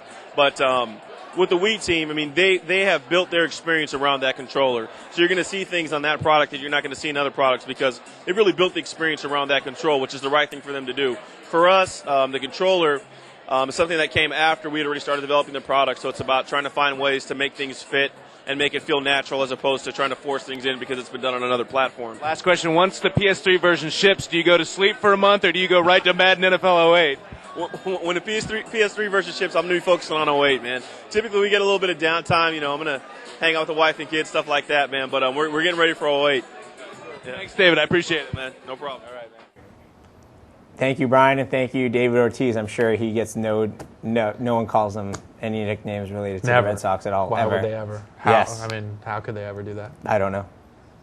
Do you think when will Madden attain the status of that teaser trailer, that concept trailer we saw? I hate to keep bringing up trailers, but all the stuff that's been building up for us for a couple of years now is give them is a couple of coming out. years. Yeah. I think they can I hit it. think I'm more curious to know if the PS3 version of Madden is going to have all the features that they've been leaving out of the 360 version or haven't put in yet, I guess is a more accurate way to say it. They'll get there too. Yeah, they'll get there eventually, but how long will it take them to get the features of the 360 and PS3 version up to where PS2 and Xbox are now? You know, Next year. They have so many gigs. Think of the BD. All of the space in the BD. It's a lot of space. space. It is. All right, well, should we move on? Sure. Untold Legends. Check it out.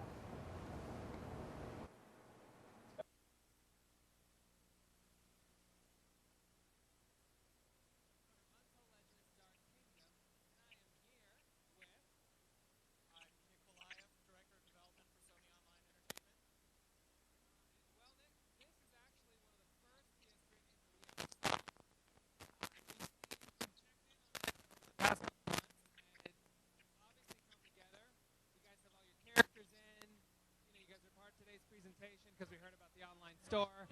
So tell us about what we haven't heard about the game. Probably the big things are what we are doing online. So the game is shipping right now with 1 to 4 player multiplayer cooperative mode.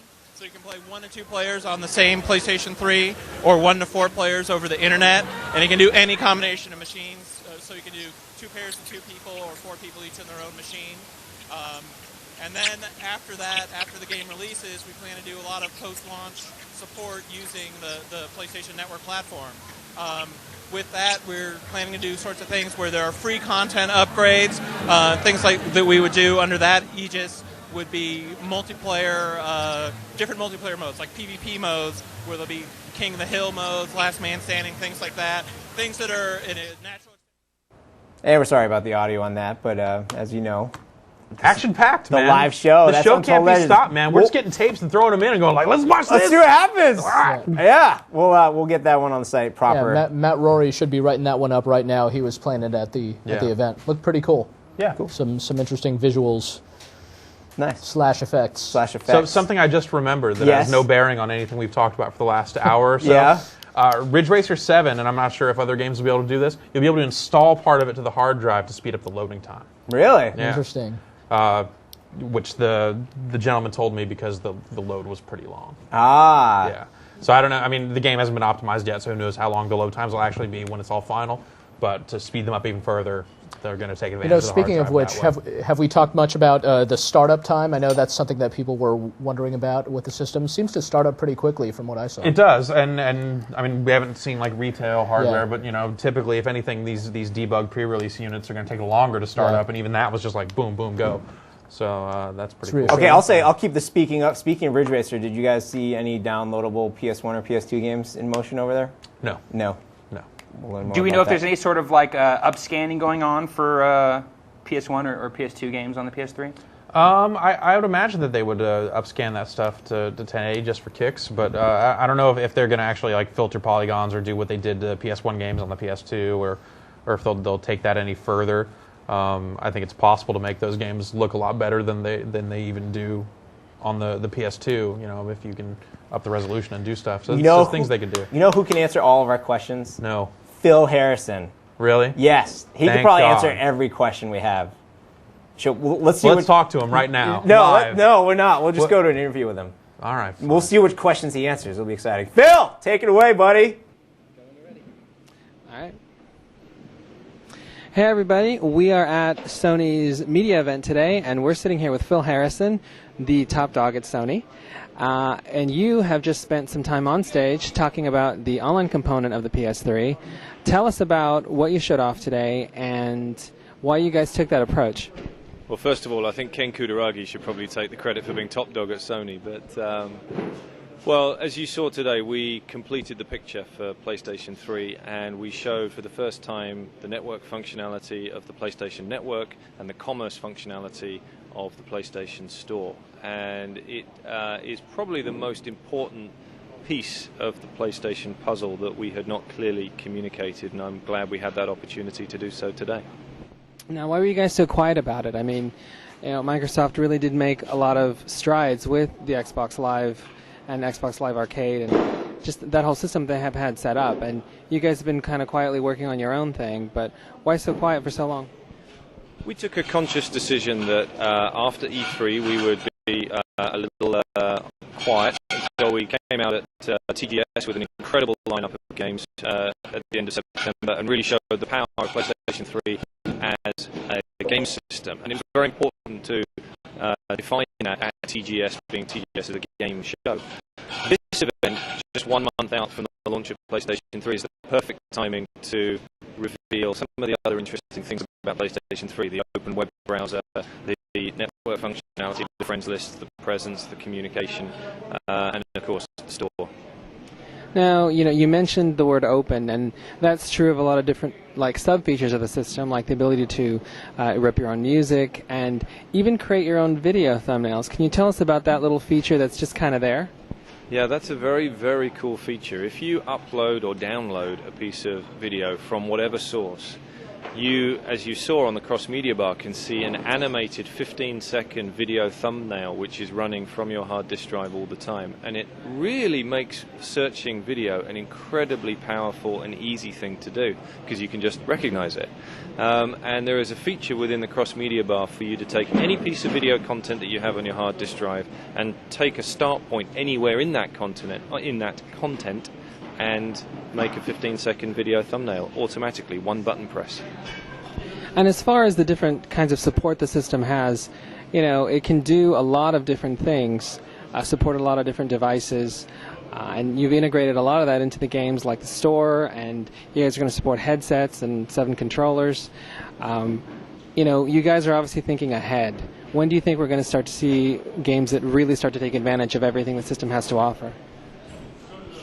Well, I don't think we will ever see a game that takes advantage of everything that PlayStation 3 has to offer, because the capabilities of the system are so wide. And I know that sounds like a really glib statement, but we've got a lot of technical capability, we've got a lot of network and business model capability, and a lot of media capability, and I don't think any one game should try and take advantage of it. I think it would be pretty hard.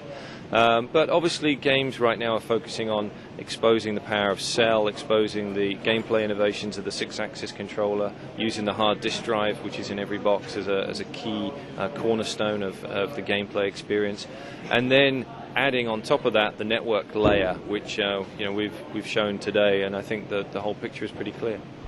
Now, let's speak about the network and the store specifically. Day one, we're going to get downloadable games, demos. Anything else, and how soon until it starts to be populated with all the other things that you guys have kind of hinted at?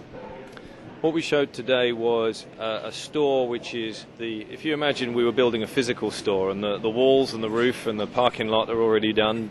Some of the content and some of the products have been loaded into that store, but not by any means all of them. And we've got a ways to go. We've got another month before the store is open for business.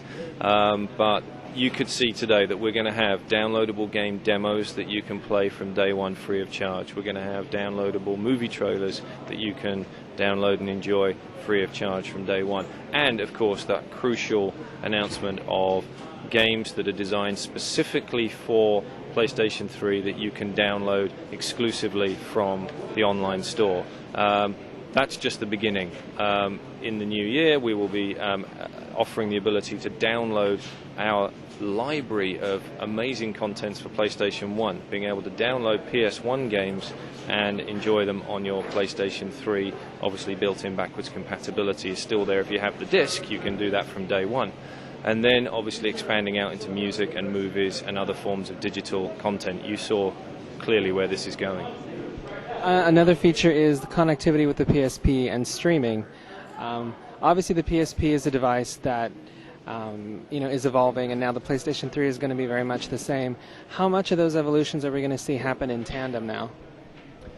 PSP and PS3 were always designed to be coupled and in tandem, and now that both PSP and PS3 are nearly out, you will see a lot of software and firmware innovations which are common to both platforms to really drive that interoperability and seamless integration between the two devices. All right, fantastic. Well, thank you for your time, and if you can tell anybody that's looking forward to the PlayStation 3 one thing they should be very excited about, what would it be? MotorStorm. You heard it from him, MotorStorm. All right, well, thank you, Phil. That's it from the Sunday Media event for right now. Check back on the site because we've got lots more coming. Or stay here on the show. We got a lot more coming. Yeah. Phil Harrison putting it down. MotorStorm. There it is. Yeah. That's what it is. Now you know. It's MotorStorm. Now you know. Let's keep it going. Untold Legends. We have it back now. I promise. Check it. Sony's media event, and we are checking out all the games they have. Right now, we're in front of Untold Legends Dark Kingdom, and I am here with... I'm Nick Belayev, Director of Development for Sony Online Entertainment. Well, Nick, this is actually one of the first PS3 games that we ever saw, and we've checked in on it over the past couple months, and it's obviously come together. You guys have all your characters in. You know, you guys are part of today's presentation because we heard about the online store. So tell us about what we haven't heard about the game. Probably the big things are what we are doing online. So the game is shipping right now with 1 to 4 player multiplayer cooperative mode. So you can play 1 to 2 players on the same PlayStation 3 or 1 to 4 players over the internet. And you can do any combination of machines. So you can do 2 pairs of 2 people or 4 people each on their own machine. And then after that, after the game releases, we plan to do a lot of post-launch support using the PlayStation Network platform. With that, we're planning to do sorts of things where there are free content upgrades. Things like that we would do under that aegis would be multiplayer, different multiplayer modes, like PvP modes, where there'll be King of the Hill modes, Last Man Standing, things like that. Things that are in a natural extension of gameplay, we'll just make available for consumers if they choose to download them. Then there'll be other things that we'll do that are more meaty, more substantive, and that's stuff that we'll make available for sale on the PlayStation Network. Things like that would be more episodic content. So we'd have 3 more levels that deal with the side storyline and really expand upon that. Things that are going to be much more substantive, where there'll be new monsters, new AIs, new droppables, new special effects for the consumers to play with. All right. Now, obviously, you guys have put in the new characters. I know the last time we spoke to you guys, you were working hard to take advantage of all the display modes the PlayStation 3 had to offer. What did you guys wind up with? Well, the advantage we had is we built this game from the ground up for the PlayStation 3. We didn't port over any engine, so we really tried to take advantage of everything that it has to offer. So we have, we make full use of all the cell processors. We have we have so much stuff running off of it. We have our physics, we have our music, we have our particle systems, we have our water and fluid dynamics, we have the cloth sim. If you see the Scout flying around right now, her cloth behind her is just going, complete pure physics reactions to how she moves. So even the flora, when you're in the more natural zones and there's the flowers, we have hundreds of thousands of unique pieces of flora within the world, perfect for the cell processor. All right, sounds pretty cool. So tell us, when can we pick this up? Untold Legends Dark Kingdom should be available day and date with the PlayStation 3 on November 17th. All right, well, that's one of your options to get on launch day. We're going to be checking in with more of the games here and, check back because we still got more. Thank you, Ricardo. That is Untold Legends. We'd get it back. We knew we'd get it back. Yeah. And it does look good. Yeah. Greg, you were talking while we were watching that. Yeah, it's got like one neat little feature. I don't know. You could actually see it in that video. In the lower left-hand corner, it's kind of showing you like X's and squares and all that because it's telling you what combos you can make as you're dialing in the buttons. Hit start and you go XXX square and you're looking up all your combos, so it's actually just telling you right there. That works. Shows you which buttons work to go further. That's cool. Let's go back to the Phil Harrison interview for a moment. Yeah. MotorStorm. Because I'm still a little confused about this because obviously the questions have been asked, the difference between Xbox Live and whatever Sony's going to be doing, whatever Nintendo's going to be doing. Now Sony today we learned about how they're going to have like an online store, downloadable content, etc. So that matches what we see for Xbox Live Marketplace. But we still have like those news stories out there about how like Xfire is going to be supporting multiplayer online play for the PlayStation 3. So is Sony making like an online destination, and yet people still have to developers still have to figure out how they're going to get their games online? Or well, I mean, it's my understanding that part of what they announced or part of what they're going to offer for free is going to be stuff like Presence, which is like, I am playing this game, here's where to find me, which you would assume would roll right into player matching.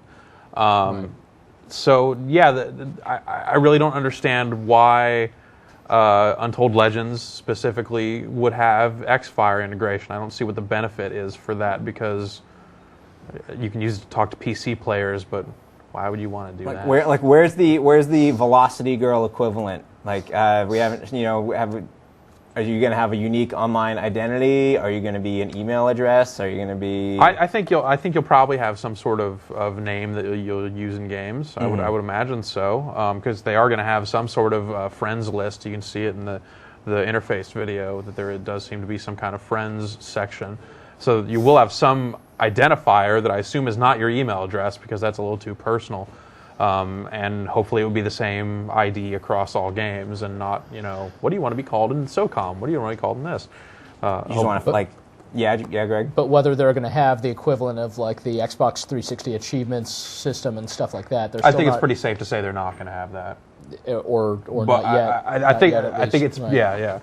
It's we'll certainly see. possible that they could put something in at a later date. They showed us more, but it does seem like I mean, honestly, I think leading up to the 360 launch, we weren't too keen on the whole achievements thing anyway. I mean, they'd talked about it, but there's a lot of stuff it didn't really hit home until you saw it kind of in action. You played a number of games retail. and you started to kind of figure out how it all tied together. So, like he said, it's a store that's got a month left before it opens. So, I suppose there's still a lot more that they could put together, especially a company with resources like what Sony has. And they probably have to figure out what they can do without risking a lawsuit from Microsoft.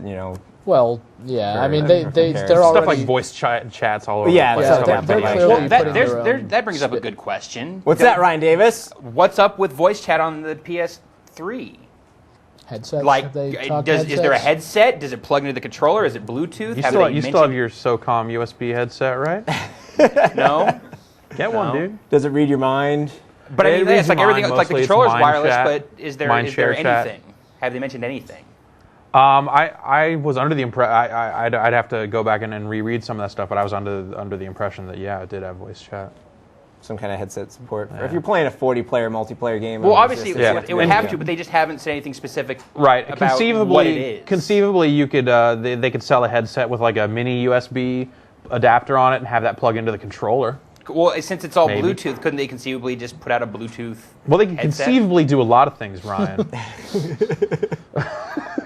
Yeah, it could happen. I don't know. It's hard to say. The store only has the parking lot and the walls and the roof right now. You got to put some stuff in there. Anyways. I've got another question. Yes, Ryan Davis. From our viewers at home, Ted Burris from Westminster, Colorado. Any word on custom soundtrack support for the PS3? Got to be there. It's got to be. I would think so. Yeah, if they're the letting CD, you rip CDs and all that kind of stuff. Import music. I'm sorry. Yes, I'm sorry. That you own legally. Yeah. Come on. Yeah, it's got to be there. Again, that's not to just sit here and assume stuff is in there, but we don't know for sure, and we assume it's there. Let's look at more games. Yeah, sure. This is another one you guys have been talking about. You ready? I don't. You know what it is? Now I am. Now you're ready. Yeah. The game is Virtua Fighter 5. I played that game. Yeah, it's cool. Virtua Fighter 5. Check it out.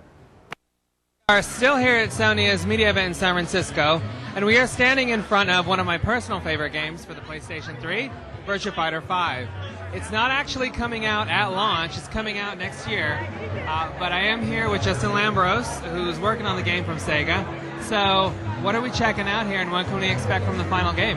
Well, we've got PS3 playable, obviously. We've got the build we had at Tokyo Game Show, so we've got all our characters in. We're playing the arcade mode, and so we're just showing the the visuals that we've got captured. The perfect arcade translation we've got looks great, and now they're just fine-tuning the PS3 controls to make it feel as good as it does on the arcade. Now, Sega's taken to adding extra content to the home versions of the Virtua Fighter series. What can we look forward to in this one?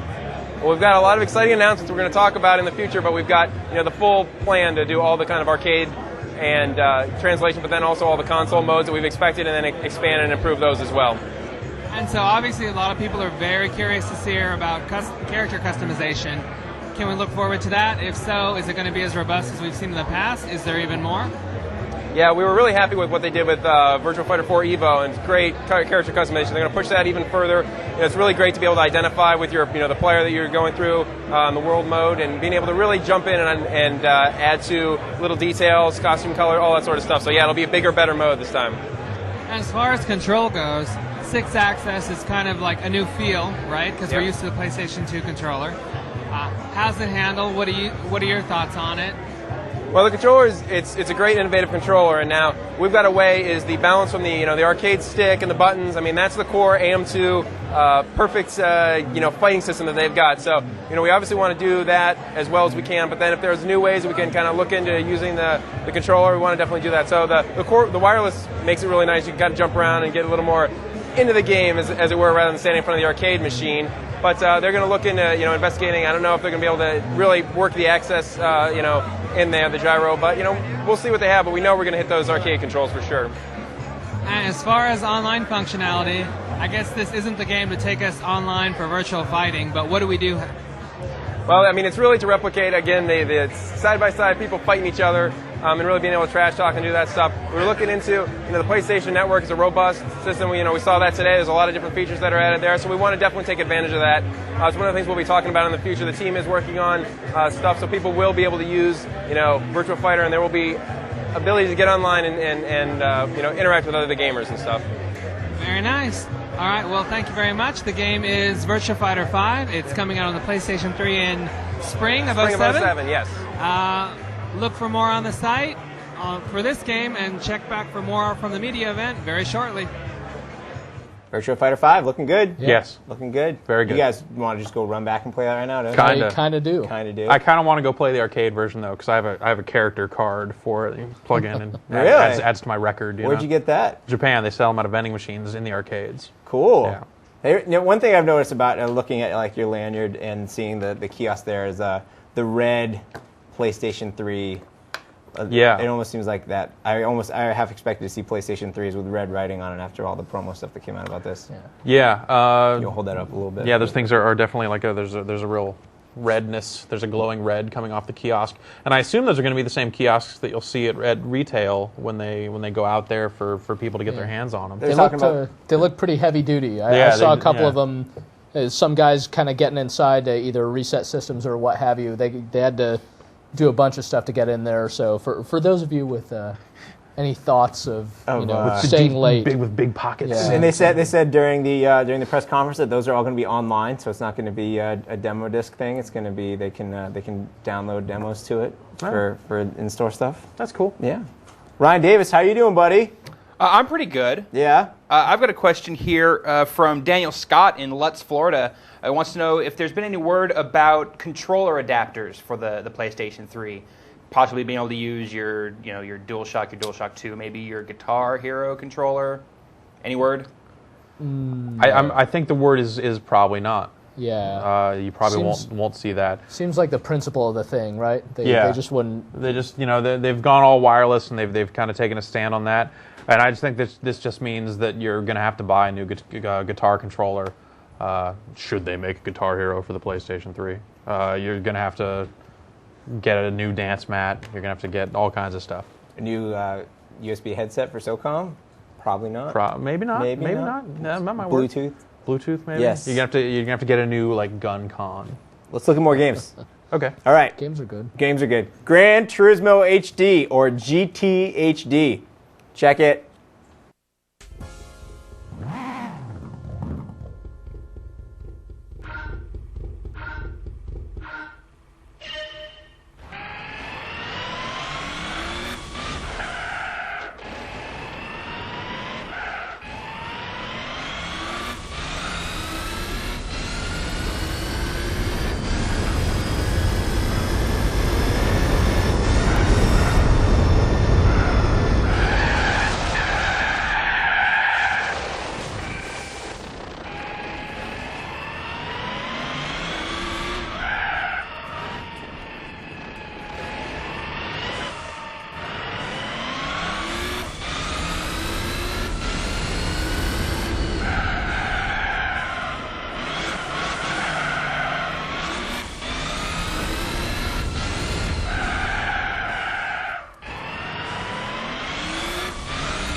that Alex right there in the Impreza? Is that what we're maybe, seeing? no. Hitting the curves? It's direct feed, Gran Turismo HD. That game needs the old car wash music from the old Gran Turismo in it. Sure. I will not play another Gran Turismo game until they put it back in. Sure. Put it here for Ryan Davis, before we came back from that, you were saying that you had a philosophical question for us, something to ponder. Well, I have an interesting question here from Mike Falkingham from Brampton, Ontario. Yes. Will the PlayStation 3 be able to play Japanese PS2 and PS1 games? Ooh. The reason that's interesting is because regions have changed with Blu-ray. It doesn't use the same region division as was the case with the PlayStation 1 or with DVDs in general or the PS2. So do we know or do we think that we'll be able to play, since Japan and the US are now in the same region, will we be able to play old Japanese PS1, PS2 games? It'd be great if we could. Yeah, I think that I think that the whole Blu-ray region thing won't really factor into it because I think that that's just for video content primarily. But I mean, if they're saying it's going to be like region free for games, or if they are going to group regions together, I see no reason why they wouldn't just finally allow you to. Especially since region locks, I mean, they have to do with like keeping the businesses separate, right? And it's not like they're making a bunch of money off of old PS2, Japanese PS2 games like Final Fantasy 12 or anything like this. So maybe not. Yeah. But I mean, the PS1 stuff was region locked on the PS2, so there's precedence for them locking that stuff out. I think it'd be great if they didn't, because that's a hassle. Cool. All right, we ready to move on?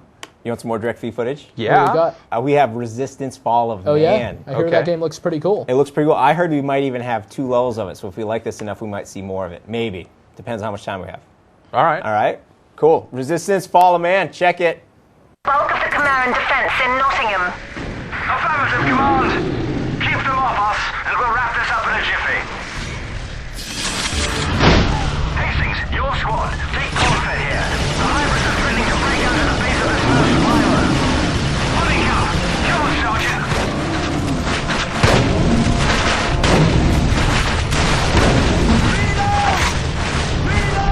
Sergeant, how's it coming? Sir, Khmer continue to reinforce their positions.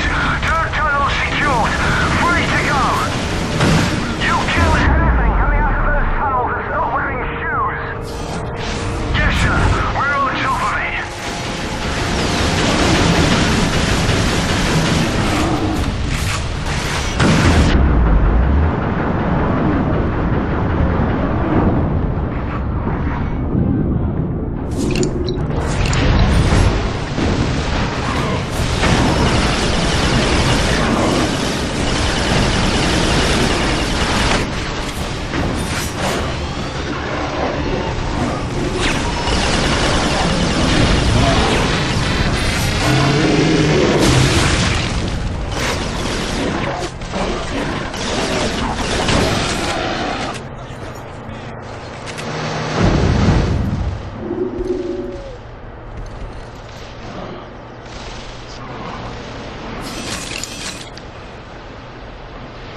And that is Resistance Fall of Man. We don't get to see if he falls again. Sorry. Let's just assume he makes it. Yeah, he makes it this time. So that's why it's called Fall of Man. Ah! I have to go now. I can't deal with that. I love the British radio voice. Yeah. Like you just picture the big mustache on that guy while he's yelling at you. That game looks good.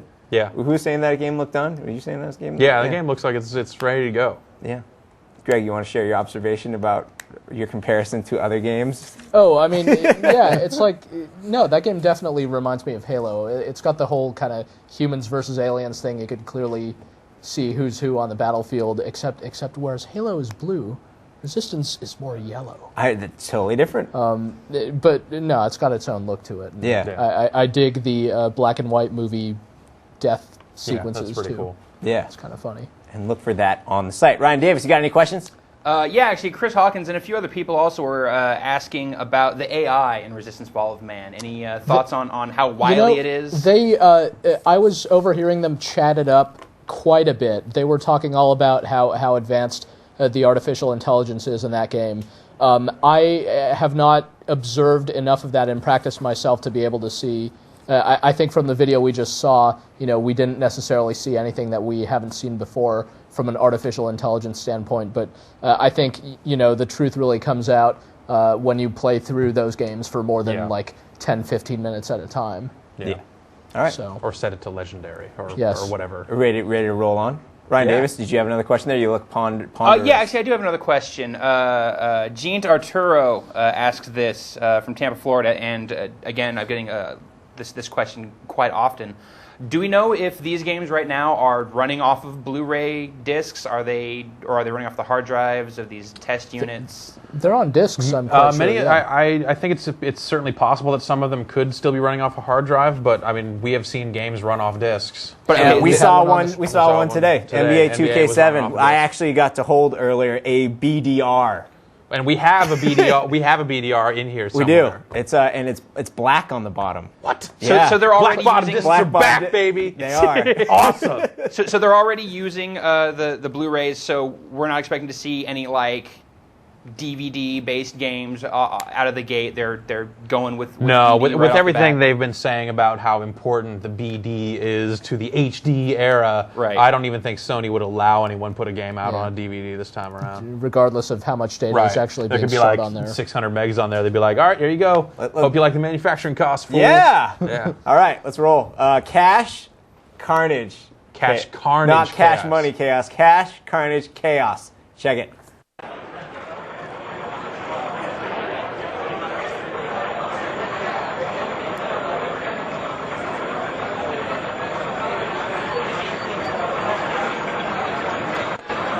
So we're here at Sony's Gamer Day 2006, and we're taking a look at Crash Carnage Chaos, which is a new downloadable game for the PlayStation 3, and I'm here with... Hi, I'm Nicholas Belayev, Director of Development at Sony Online Entertainment. And we're here talking about Crash Carnage Chaos, which is Cash Carnage Chaos, which is a working title for this game, correct? Absolutely. Okay.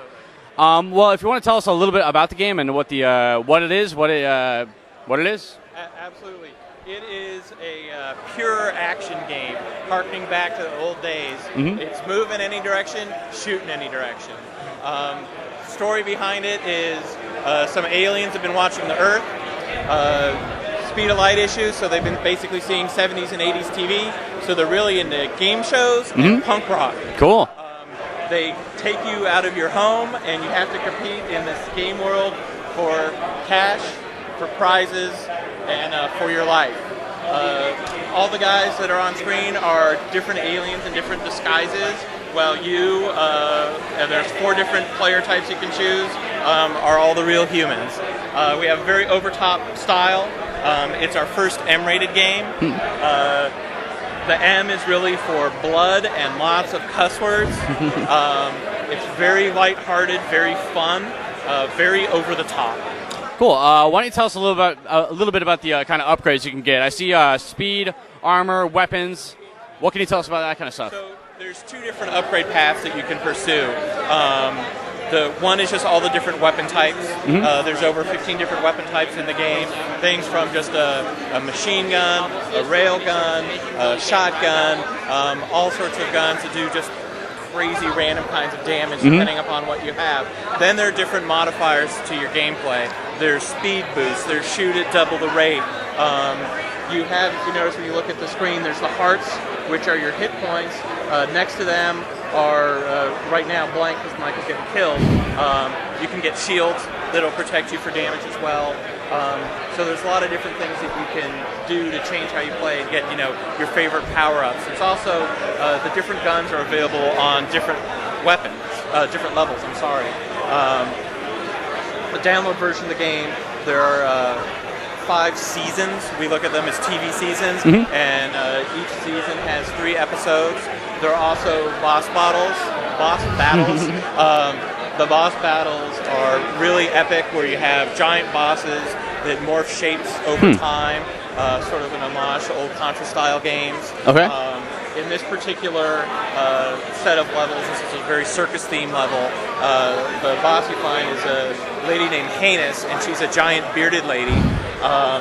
You blow off her head, and a second alien head comes out of it and starts vomiting at you. Then you blow off that head and starts shooting copious amounts of blood. She also lifts up her skirt, and when she lifts up her skirt, a bunch of unicycling midgets come out of her skirt and swarm you. So, I said it's over the top. I really mean it's over the top. Some things you might be noticing here, too, is Michael's occasionally killing these little guys that are running around with sandwich boards. There's 2 different games that you play with that. One is you get poker hands, and depending upon the poker hand that you finally get, you get a different amount of money. To escape a level and move on to the next season, you have to hit a certain cash cap in a certain amount of time. So Michael's got a 5 and 2 of diamonds. Hopefully you'll draw a flush, because otherwise it doesn't look like he's doing very much with it. Second thing that you do is there are other characters that have sort of the word of the day. And you go around and you kill them and you collect the letters for the word of the day. If you collect all letters for the word of the day, the host of the show, his giant head comes down and just starts spitting out cash. And you have to run around and grab the cash as fast as you can. Cool. Well, last thing we're going to ask you is when do you think the game is going to come out? And if you could just give your name again. Give my name again? Give your name again. When do you expect the game to come out? All right. I'm Nicholas Belaya from Sony Online Entertainment, and I believe Cash Carnage Chaos, tentative title, will be coming out November 17th for the PlayStation 3 launch. Cool. Excellent. Thank you very much. Appreciate it. Thanks. And thank you, Matt Rory. So tell me, Jeff, what do you think about Cash Carnage Chaos? Big money, big prizes. I love it. Yeah. We'd like to thank Matt Roy for being a phenomenal in-the-field correspondent for us like that. It's nice when you guys who write stuff step into the on-camera roles. We get it done, baby. You do. You guys do a good job. Yeah. Thanks. No problem. All right. Ryan Davis, any more questions coming out? Yeah, here's a good question. Nick Penna from Menlo Park, California wants to know, does the PS3 make a lot of noise spinning the game discs or running its fans? Is it a noisy system? Because, no, it's the really 360 quiet. is pretty loud. It's really quiet. It is kind of quiet. Someone was saying there's a big gigantic fan in the top of it, and that's why it goes up so big. But since it's so big, it spins at a really low RPM. Are you okay, dude? I haven't seen that. You seem like you're losing it. All the games, man. It's an inside joke. You'd have to be there. It's fun. Cash Carnage Chaos. Yeah, it's pretty quiet. One thing that's cool about the PlayStation 3 that one of the reasons why it's probably bigger than the Xbox 360, which you mentioned, is there's no power brick. Right. It's just straight up like PC-esque power cable coming out the back of it. That's true. And I'll do it. It's only room for one power brick anyway, so. Exactly. You can't fit another one on your shelf. Cool. Next game is it Blast Factor? Is that what's next? Yes? Yes, Blast Factor. Check it out. All right, cool. Hey kids, this is Brad. I'm still at this very hoppin' Sony PlayStation 3 event. I'm here now with John Haidt, the director of production from Sony Santa Monica Studio. How you doing, John? Pretty damn good. Cool. So what game are we checking out here, and what the hell is it about? Well, we're checking out Blast Factor, and this is actually one of our very first downloadable games. You're going to be able to play it day one when you get your PlayStation 3. It's a retro arcade-style game. Essentially, you're a ship inside of a cell fighting off viruses. And use Robotron-style controls. But the cool thing about it is we designed it for the motion controllers. So you flip the whole universe to create these shockwaves of water that move the viruses to one side or the other to then line them up and take them out. Cool. Power-ups, any cool goodies you can get as you play? Well, you get, as you might expect, there's multi-shots, there's all kinds of different weapons that you can get. There's a kind of a time compression that allows you to move everything out of your way and deal with things in slow-mo. But the game itself adjusts difficulty level on the fly. So if you play really, really well and you're scoring fast, we're going to move you up to a higher, harder level automatically. I think you get even higher scores. But, if the thing's really, kicking you, then we'll take you back down to a little bit easier level so you can get through. Very cool. So you guys are going to have an online worldwide leaderboard for this, right? Yeah, absolutely. Your high scores will be out there to compare against everybody in the world. And so obviously people go nuts trying to be number one on the leaderboard. You guys are doing a lot of kind of analysis on your scoring patterns, though. Can you tell us all the little combinations and modifiers you can get on your score? Well, there's, like I said, depending on how quickly you shoot things, how many combos you do where you blow things up next to each other, that'll bump up your score multiplier. We always have a bonus round, and if you can take out everything in the bonus round, perfect shots, then you actually get a very high multiplier, 30 times. And all those multipliers add up to give you more ships, higher scores, and we're pretty forgiving. You have infinite number of continues, but each time you continue, we zap your score. So the only way you can get the absolute highest score is to never die and play hard all the way through. Cool. And so finally, a question everybody wants to ask, what resolution is this game going to run in? This game is running right now on this beautiful Bravia TV at 1080p, and all of our downloadable games are going to run at 1080p. Lovely. All right. Thanks a lot, John. Oh, my pleasure. There it is, Blast Factor. Blast Factor. Blast Factor. It's shooter. It's good. I was worried that there wasn't going to be the Robotron-esque, always shooting kind of game. Yeah. Yeah. Well, now there's two of them. Yeah. Because Cash Carnage Chaos and that are... They can race. Yeah. All right. Ryan Davis, get any good questions in, sir? Well, Hank wants to know, Jeff, Greg, you guys went to the event. What was your favorite game that you saw there? I think I'm probably going to stick with Ridge Racer. That was one of my favorite games back at TGS, and seeing more of it, it definitely looks sharp. It's a game that really shows well, but also Resistance I think is looking really good. I think those are my two big ones: Resistance and Ridge Racer. Cool. Yeah. Yeah, I'd have to. I mean, Virtua Fighter 5. I think that game is nearest and dearest to my heart. But as far as the game I want to play right away, I really want to see how Resistance is going to shape up. Gets my vote. Yeah. And Virtua Fighter is a little further off. I'm more true. thinking in the now. Thinking in the now. Yeah. But of the games. But of the games that were there, yeah. Fight Night, actually, You're right. I've been meaning to spend a lot more time with Fight Night anyway. So hopefully one of these days. Is MotorStorm a launch game, or is that one slipping a little bit? Or I remember they said there's going to be a MotorStorm demo you can download. Is it a window game? Yeah, I think it's a window game or a. Well, we know which game Phil Harrison would pick. Exactly. Right. All right, then. I believe up next, speaking of Phil Harrison, I believe our next interview we have, or gameplay footage, just an interview, contains a game that, we pull our little running jokes from all these things. You might remember a certain game with the PSP as a rear view mirror. Yeah. Yes, and if someone will yell at me if I'm wrong, but I believe our next segment is for F1. Check it out.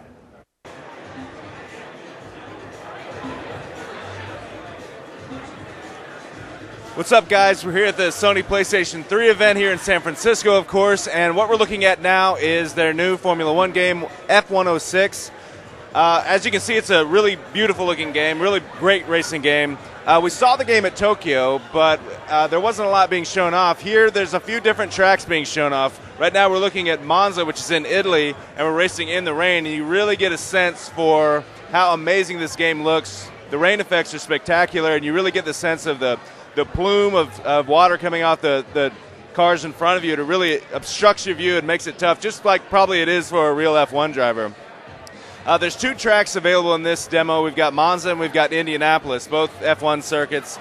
And, of course, we've got a full driver lineup right now. We're in the Williams car with Mark Webber. But all the cars, all the drivers that are in the real-life F1 are here in the game.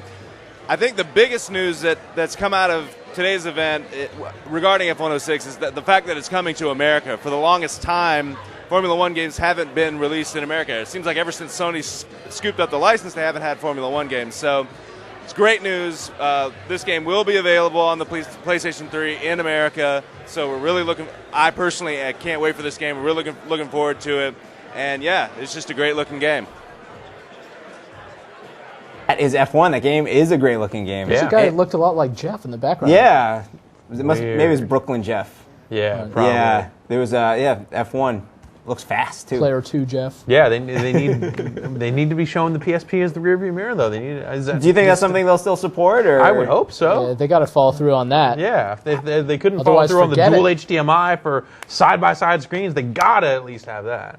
Oh, that's right. They promised that too, didn't they? Ryan Davis, any more questions over there, bud? Well, actually, speaking of the PSP as a rear view, Tom T from Oroville, California, do we know of any other games aside from F1 that have hinted at any sort of use of the PSP in any capacity? No, not really. No. I wouldn't be surprised if it made its way into Madden for like play selection or something like that. But they haven't really. No, they haven't said anything more about. We need the PS3 as a Sony as a controller. Sony version of Live Anywhere that lets you download a game on your PlayStation 3 and then play it on your PSP. I think we'll totally see that with a lot of those downloadable. I wouldn't be surprised if like Carnage Chaos actually. I mean that game kind of looks like a PSP game, so I wouldn't be surprised if that could run on a PSP. It looks fun. Yeah. Greg. I was just going to say, it would be really cool if you could be downloading your PS1, PS2 games and then dumping them off to your PSP. I mean, that'd breathe a lot more life into that system. So definitely. All right. Final Fantasy Tactics. Let's. I believe our next segment we're going to bring Richard Marks back. Am I right? Thank you for a little breakdown on the Sony hardware. Take it away. Hi, my name is Richard Marks. I work for Sony Computer Entertainment America, and I work in the Research and Development Group. The visual design of the PS3 was done by one of our lead kind of designers in Tokyo. And so with design, I think they were really trying to give this kind of feeling of elegance and still have power. Also, the visual design was done in part, it was affected by the design of the internals of the PlayStation 3. And in particular, the heat control system of the PlayStation 3 is very advanced, and trying to remove all of the heat generated by the powerful processors, they needed a certain kind of shape to the PlayStation. PlayStation 3 is actually amazingly quiet. It's something that I think is really a testament to the hardware engineering that went into it, is how quiet it actually is.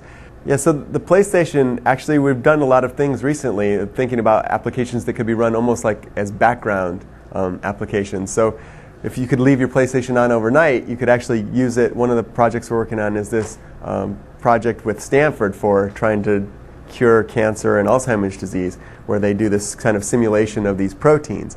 And then one of the neat ideas, you could just contribute a little bit of electricity, and your PlayStation would actively try to help this project. So you could leave it on overnight to do that kind of thing. So there's two versions of the PlayStation 3. They both come with a hard drive. The first one comes with a 20 gig hard drive, and the second one comes with a 60 gig hard drive. But the hard drive is a standard option for all it's a standard built-in thing for all the PlayStation 3 units. So the hard drive is definitely upgradable. It's easily accessible, and you can just actually pop that hard drive out and put in another hard drive, and that's how hard it is to do. Very simple. So for video output, the preferred way, we're kind of moving into this digital era, and the HDMI is the first kind of true digital output connection that is supported. And that's probably, if you have an option to use the HDMI, that's the one we'd always recommend. 1080p is supported best under HDMI. You can use 1080p over component, but more televisions support 1080p through HDMI than they do through component. So the PlayStation 3 is coming out November 17th in America, and I hope everyone is able to get one and enjoy it. I think it'll be a really fun experience for people. Thank you, Richard Marks. You guys hear that? The hard drive is easily accessible and upgradable. Yeah, so I wonder if it's just going to be like a regular-ass drive. You can just go buy I believe that is the case, yeah. So if 60 or 20 gigs ain't going to do it for you, is just keep throwing more in there. Get a 400 gig drive. Yeah. Sure. Why not? Imagine the size of the digital locker then. Yeah. You could age things for millennia. Yeah. So if you can add your own hard drive, does that mean like really the only difference between like the basic version Wi-Fi. and the advanced version is the built-in Wi-Fi, right? Yeah, kind of like the sounds that way. HDMI that's now in all versions, so the gap is closing. We'll have to get. We need to verify that it'll just accept any old hard drive. We need the hardware guys. We need the hardware guys to get in there. Next time someone brings one over here, just take a screwdriver, just pry it open. I'm sure no one will mind. No one will even notice. Yeah, we'll figure it out. Just hit them. Yeah. All right. I noticed there's a lot of logos on the side. Yeah, that's maybe like that's a why stock it's so car big or or something. Where there's DTS, there's Dolby Digital, there's 5.1, Blu-ray, there's DVD. Blu-ray, DVD, Cheetos, all that Yeah. stuff. Tide. Castrol. All right, so it's been a long show. We're on to our It's a lot last to take game. in. It's been a great show so far. We'd like to thank you all for staying with us. Our last game is gonna help.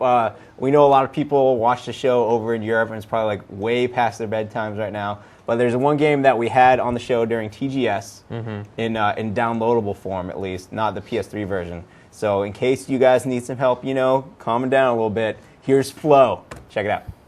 All right, cool. Hey kids, this is Brad. I'm at this extremely busy, what? Good? Howdy kids, I'm at this extremely busy, extremely loud Sony PlayStation 3 event. I am here with Kelly Santiago, who is working on the very mysterious Flow. How you doing, Kelly? Good, how are you doing? Not bad. Can you tell us basically what this game is? So Flow is a game based on a thesis project by Janovichin and also worked on by myself and Nick Clark that applies flow theory to games. It's a very simple game in which you eat, grow, evolve, and avoid being eaten. And so this is part of the new PS3 download service, right? That's right. So you told me before the demo that you basically kind of determine your experience with this game. Can you kind of elaborate on how you control that sort of thing? Yeah, so the application of flow theory, in Genova's conclusion, he stated that it would be best for players to be able to determine their experience through the core mechanics of the game. So it's a very simple game in which you can go farther down to harder levels if you want a more difficult, challenging experience, or you can stay at the top and swim around and if you want a more casual, relaxing mood. So this is the kind of game that you want to be friends with and not swear at then? Yes, exactly. Cool. All right. Well, thanks a lot, Kelly. No problem. Thank you very much, Brad. I was told that was going to be some nice, relaxing Flow footage, by the way. Brad's voice is always nice and relaxing, though. He is. He'll help calm it down. All right, so that's all our PlayStation 3 stuff. But as you know, on the spot, we give away some prizes, things like that. Oh, I thought you were going to say, now we've got a 2-hour Xbox 360 extravaganza. Yeah, we do. No, we're going to bust out the Wii. No, but we are going to give away some stuff before we do that. In case you have been tuning in to see the PlayStation 3 winner for the After Hours competition, trivia contest, we are not announcing that yet because of people trying extra hard, I guess is the best way to describe it, to win that competition. So while we figure out officially who the winner is, you're going to have to sit tight. Thank you for that. And also, we gave away the custom guitar and the demo for Guitar Hero 2. Right. And the trivia question that John Tam asked was, why is the Guitar Hero controller is a Gibson SG? What is ironic about that? Do you know? Alanis Morissette I plays know one? what it is. You know what, Ryan Davis? You want to tell us? What's ironic about that name is that SG stands for solid guitar. Correct. But the Guitar Hero controller is quite obviously very hollow. It is hollow in plastic. So, and the person who knew that first, or several people knew that, was Mike Makasek. And the guitar and the Guitar Hero 2 demo and the bag and the leather strap were all in the mail actually earlier this week. So awesome. I look for it. That's all. No, yeah. Congratulations. Someone who actually knows that. Like, I was standing out in the crowd watching him ask that question. I was like, dude. We had maybe 10 to 20 people figured out. That's awesome. A lot. Yeah, we had people that know that deserve to win. That's we great. had several That's awesome. hundred not figure that out. Yeah. But we also had several people figure it out. And, rewarded kudos for to your all brain of power. We'd like to thank John Tam for hooking us up with that sweet guitar. Hand painted, I believe he said. Yeah. But let's give away some more loot. Last week on the show, we had the graphics card and the dragon statues, courtesy of Mage Knight Apocalypse. Yeah. And the trivia question was, the blank apocalypse is coming. Do you remember which apocalypse it is? The robot zombie apocalypse? You are actually half correct, because the correct answer was the zombie apocalypse is coming. Because it first would be the zombie one, and then the nuclear one to kill the zombies. Right. Then the apocalyptic apocalypse comes after that. To kill the apocalypse. Exactly, and then sandwiches rise up from that. Dude, awesome. And then the sandwich. So the first one that's coming is the zombie apocalypse. And the first three people to get it right win themselves prizes, and they are. All right. I gave them a little. I assigned them to each people. Like that. Like this is a shop and that's on anything you want to. Yeah. All right. Pikachu 01. He answered first. They answered first. They won the graphics card. The Pikachu 01. Vice 86 and Outlaw 87. They win the statue. So congratulations to all of you. They do the zombie apocalypse is coming. Everyone knows that. Yeah, but they do it first. Yeah. And also, we're going to give away some more loot today. Okay. As one of my favorite parts of all these press events you guys get to go to is the pile that shows up next to my desk when anyone says, I don't want this loot. Give it away on the show. So we got a lot of PlayStation 3 stuff we're going to give away. I don't know how much because I haven't counted it yet, but depending on which pieces of the bag that people took, we have a PlayStation 3 long sleeve t-shirt, size large, and we have a bag to hold it in and a PlayStation 3 notebook. Yes, Dream Diary, exactly. Yeah. Write about all your dreams about the PlayStation 3 here. And again, it's the black with the red. Yeah. And you have a bag here that says PlayStation 3 as well as Play Beyond on the back of it. Yeah. Okay? Okay. And I think you're going to appreciate the trivia question that we're going to give this away. All right. If you want to win a prize on the spot, you have to use the trivia. Oh, I doesn't have a bookmark for you, so you can bookmark your dreams. These are my most recent dreams. Exactly. And if you'd like, if you win, we could make up some dreams and get you started. If you want us to. Yeah. The way you win a prize while watching on the spot is you have to be a paid subscriber. You have to click on the prizes tab and choose question number 1 and prepare to answer the following multiple choice question as quickly as possible. And the first X number of people, X being the number of bags like this that are currently waiting by my desk, win themselves these Some of those books packages. came with pens. Yeah, I know. I noticed who gave me this one kept the pen. Kept the pen. I think we're hearing it clicked right now. But so the trivia question is: the most next-gen font is, because as we all know, the PlayStation 3 rocking the Spider-Man font. We all think it's a little weird. Is it A, Arial Black? Is it B, Times New Roman PSMT? Is it C, Monotype Corsiva? Or is it D, I believe that is Webnings? Answer that question as quickly as possible, and the first X number of people to get that right won themselves a lovely PlayStation 3 t-shirt, Dream Diary, and bag prize package. Awesome. I'd like to thank the crew who went over there today, bringing that stuff back. This is a nice material. Feel that? That's good. Oh, wow. Yeah, isn't that nice? No, yeah, that's next-gen material right there. That's like a poly blend. It smells pretty. Doesn't it? Yeah. All right. And now, whoever wins this one, you get Jeff. Jeff's not with it. That's awesome. I was inhaling. Okay. Like an exhale. Right. That's going to do it for this show. Ryan Davis, thank you, sir. You did a great job today. Thank you for having me on. There was a ton of awesome stuff to see. I'm glad to be a part of it. Do you have any last-minute questions that blazed in over the internet? I'm afraid not. We're done. Oh, wait. Africa. Was it there? Did they say anything about it? No. No? Still no idea what Africa is? Africa remains the biggest mystery of the PlayStation 3. Oh my gosh, Ryan McDonald's here. Did you bring something for us to show? I've got a tape of Fight Night footage. We already showed Fight Night, Ryan McDonald. That's it. All right. Well, we'd like to thank Ryan McDonald and all the crew who went over there today and brought us back all that footage. We'd like to thank Homer. If only we could have had a Homer cam on his convertible as he was flying back and forth across the city picking up all these tapes. What's that? Ludacris is there? That's the answer, by the way. Oh, Ludacris was the Ludacris is the most next-gen font, is the answer. Do you want to show it? Do you want to show some Ludacris? All right, we'll show some Ludacris and we'll use that as a way to get out of here. We'd like to thank you all for watching. Greg, Jeff, thanks for coming by. Appreciate sharing us your PlayStation 3 knowledge. Alex Navarro for being Jeff before Jeff got here. The studio crew for doing a wonderful job as always. And as you can tell, I'm filling for time so they can rewind the Ludacris tape. That's ludicrous! It's ludicrous speed. Yes, Tim? I can share. What can you What do you got, Tim? Ludacris is about yay tall. Is he really? In real life. The Ludacris is not that tall? He's 5'3"? Is he really? He's about you. Man. He's about that. All right, then. Thank you, Tim. Ludacris, not tall. Good to know. Are we ready for that Ludacris yet? All right, Ludacris is ready to go. Thank you all for watching. We'll catch you next week right here on The Spot. Hey,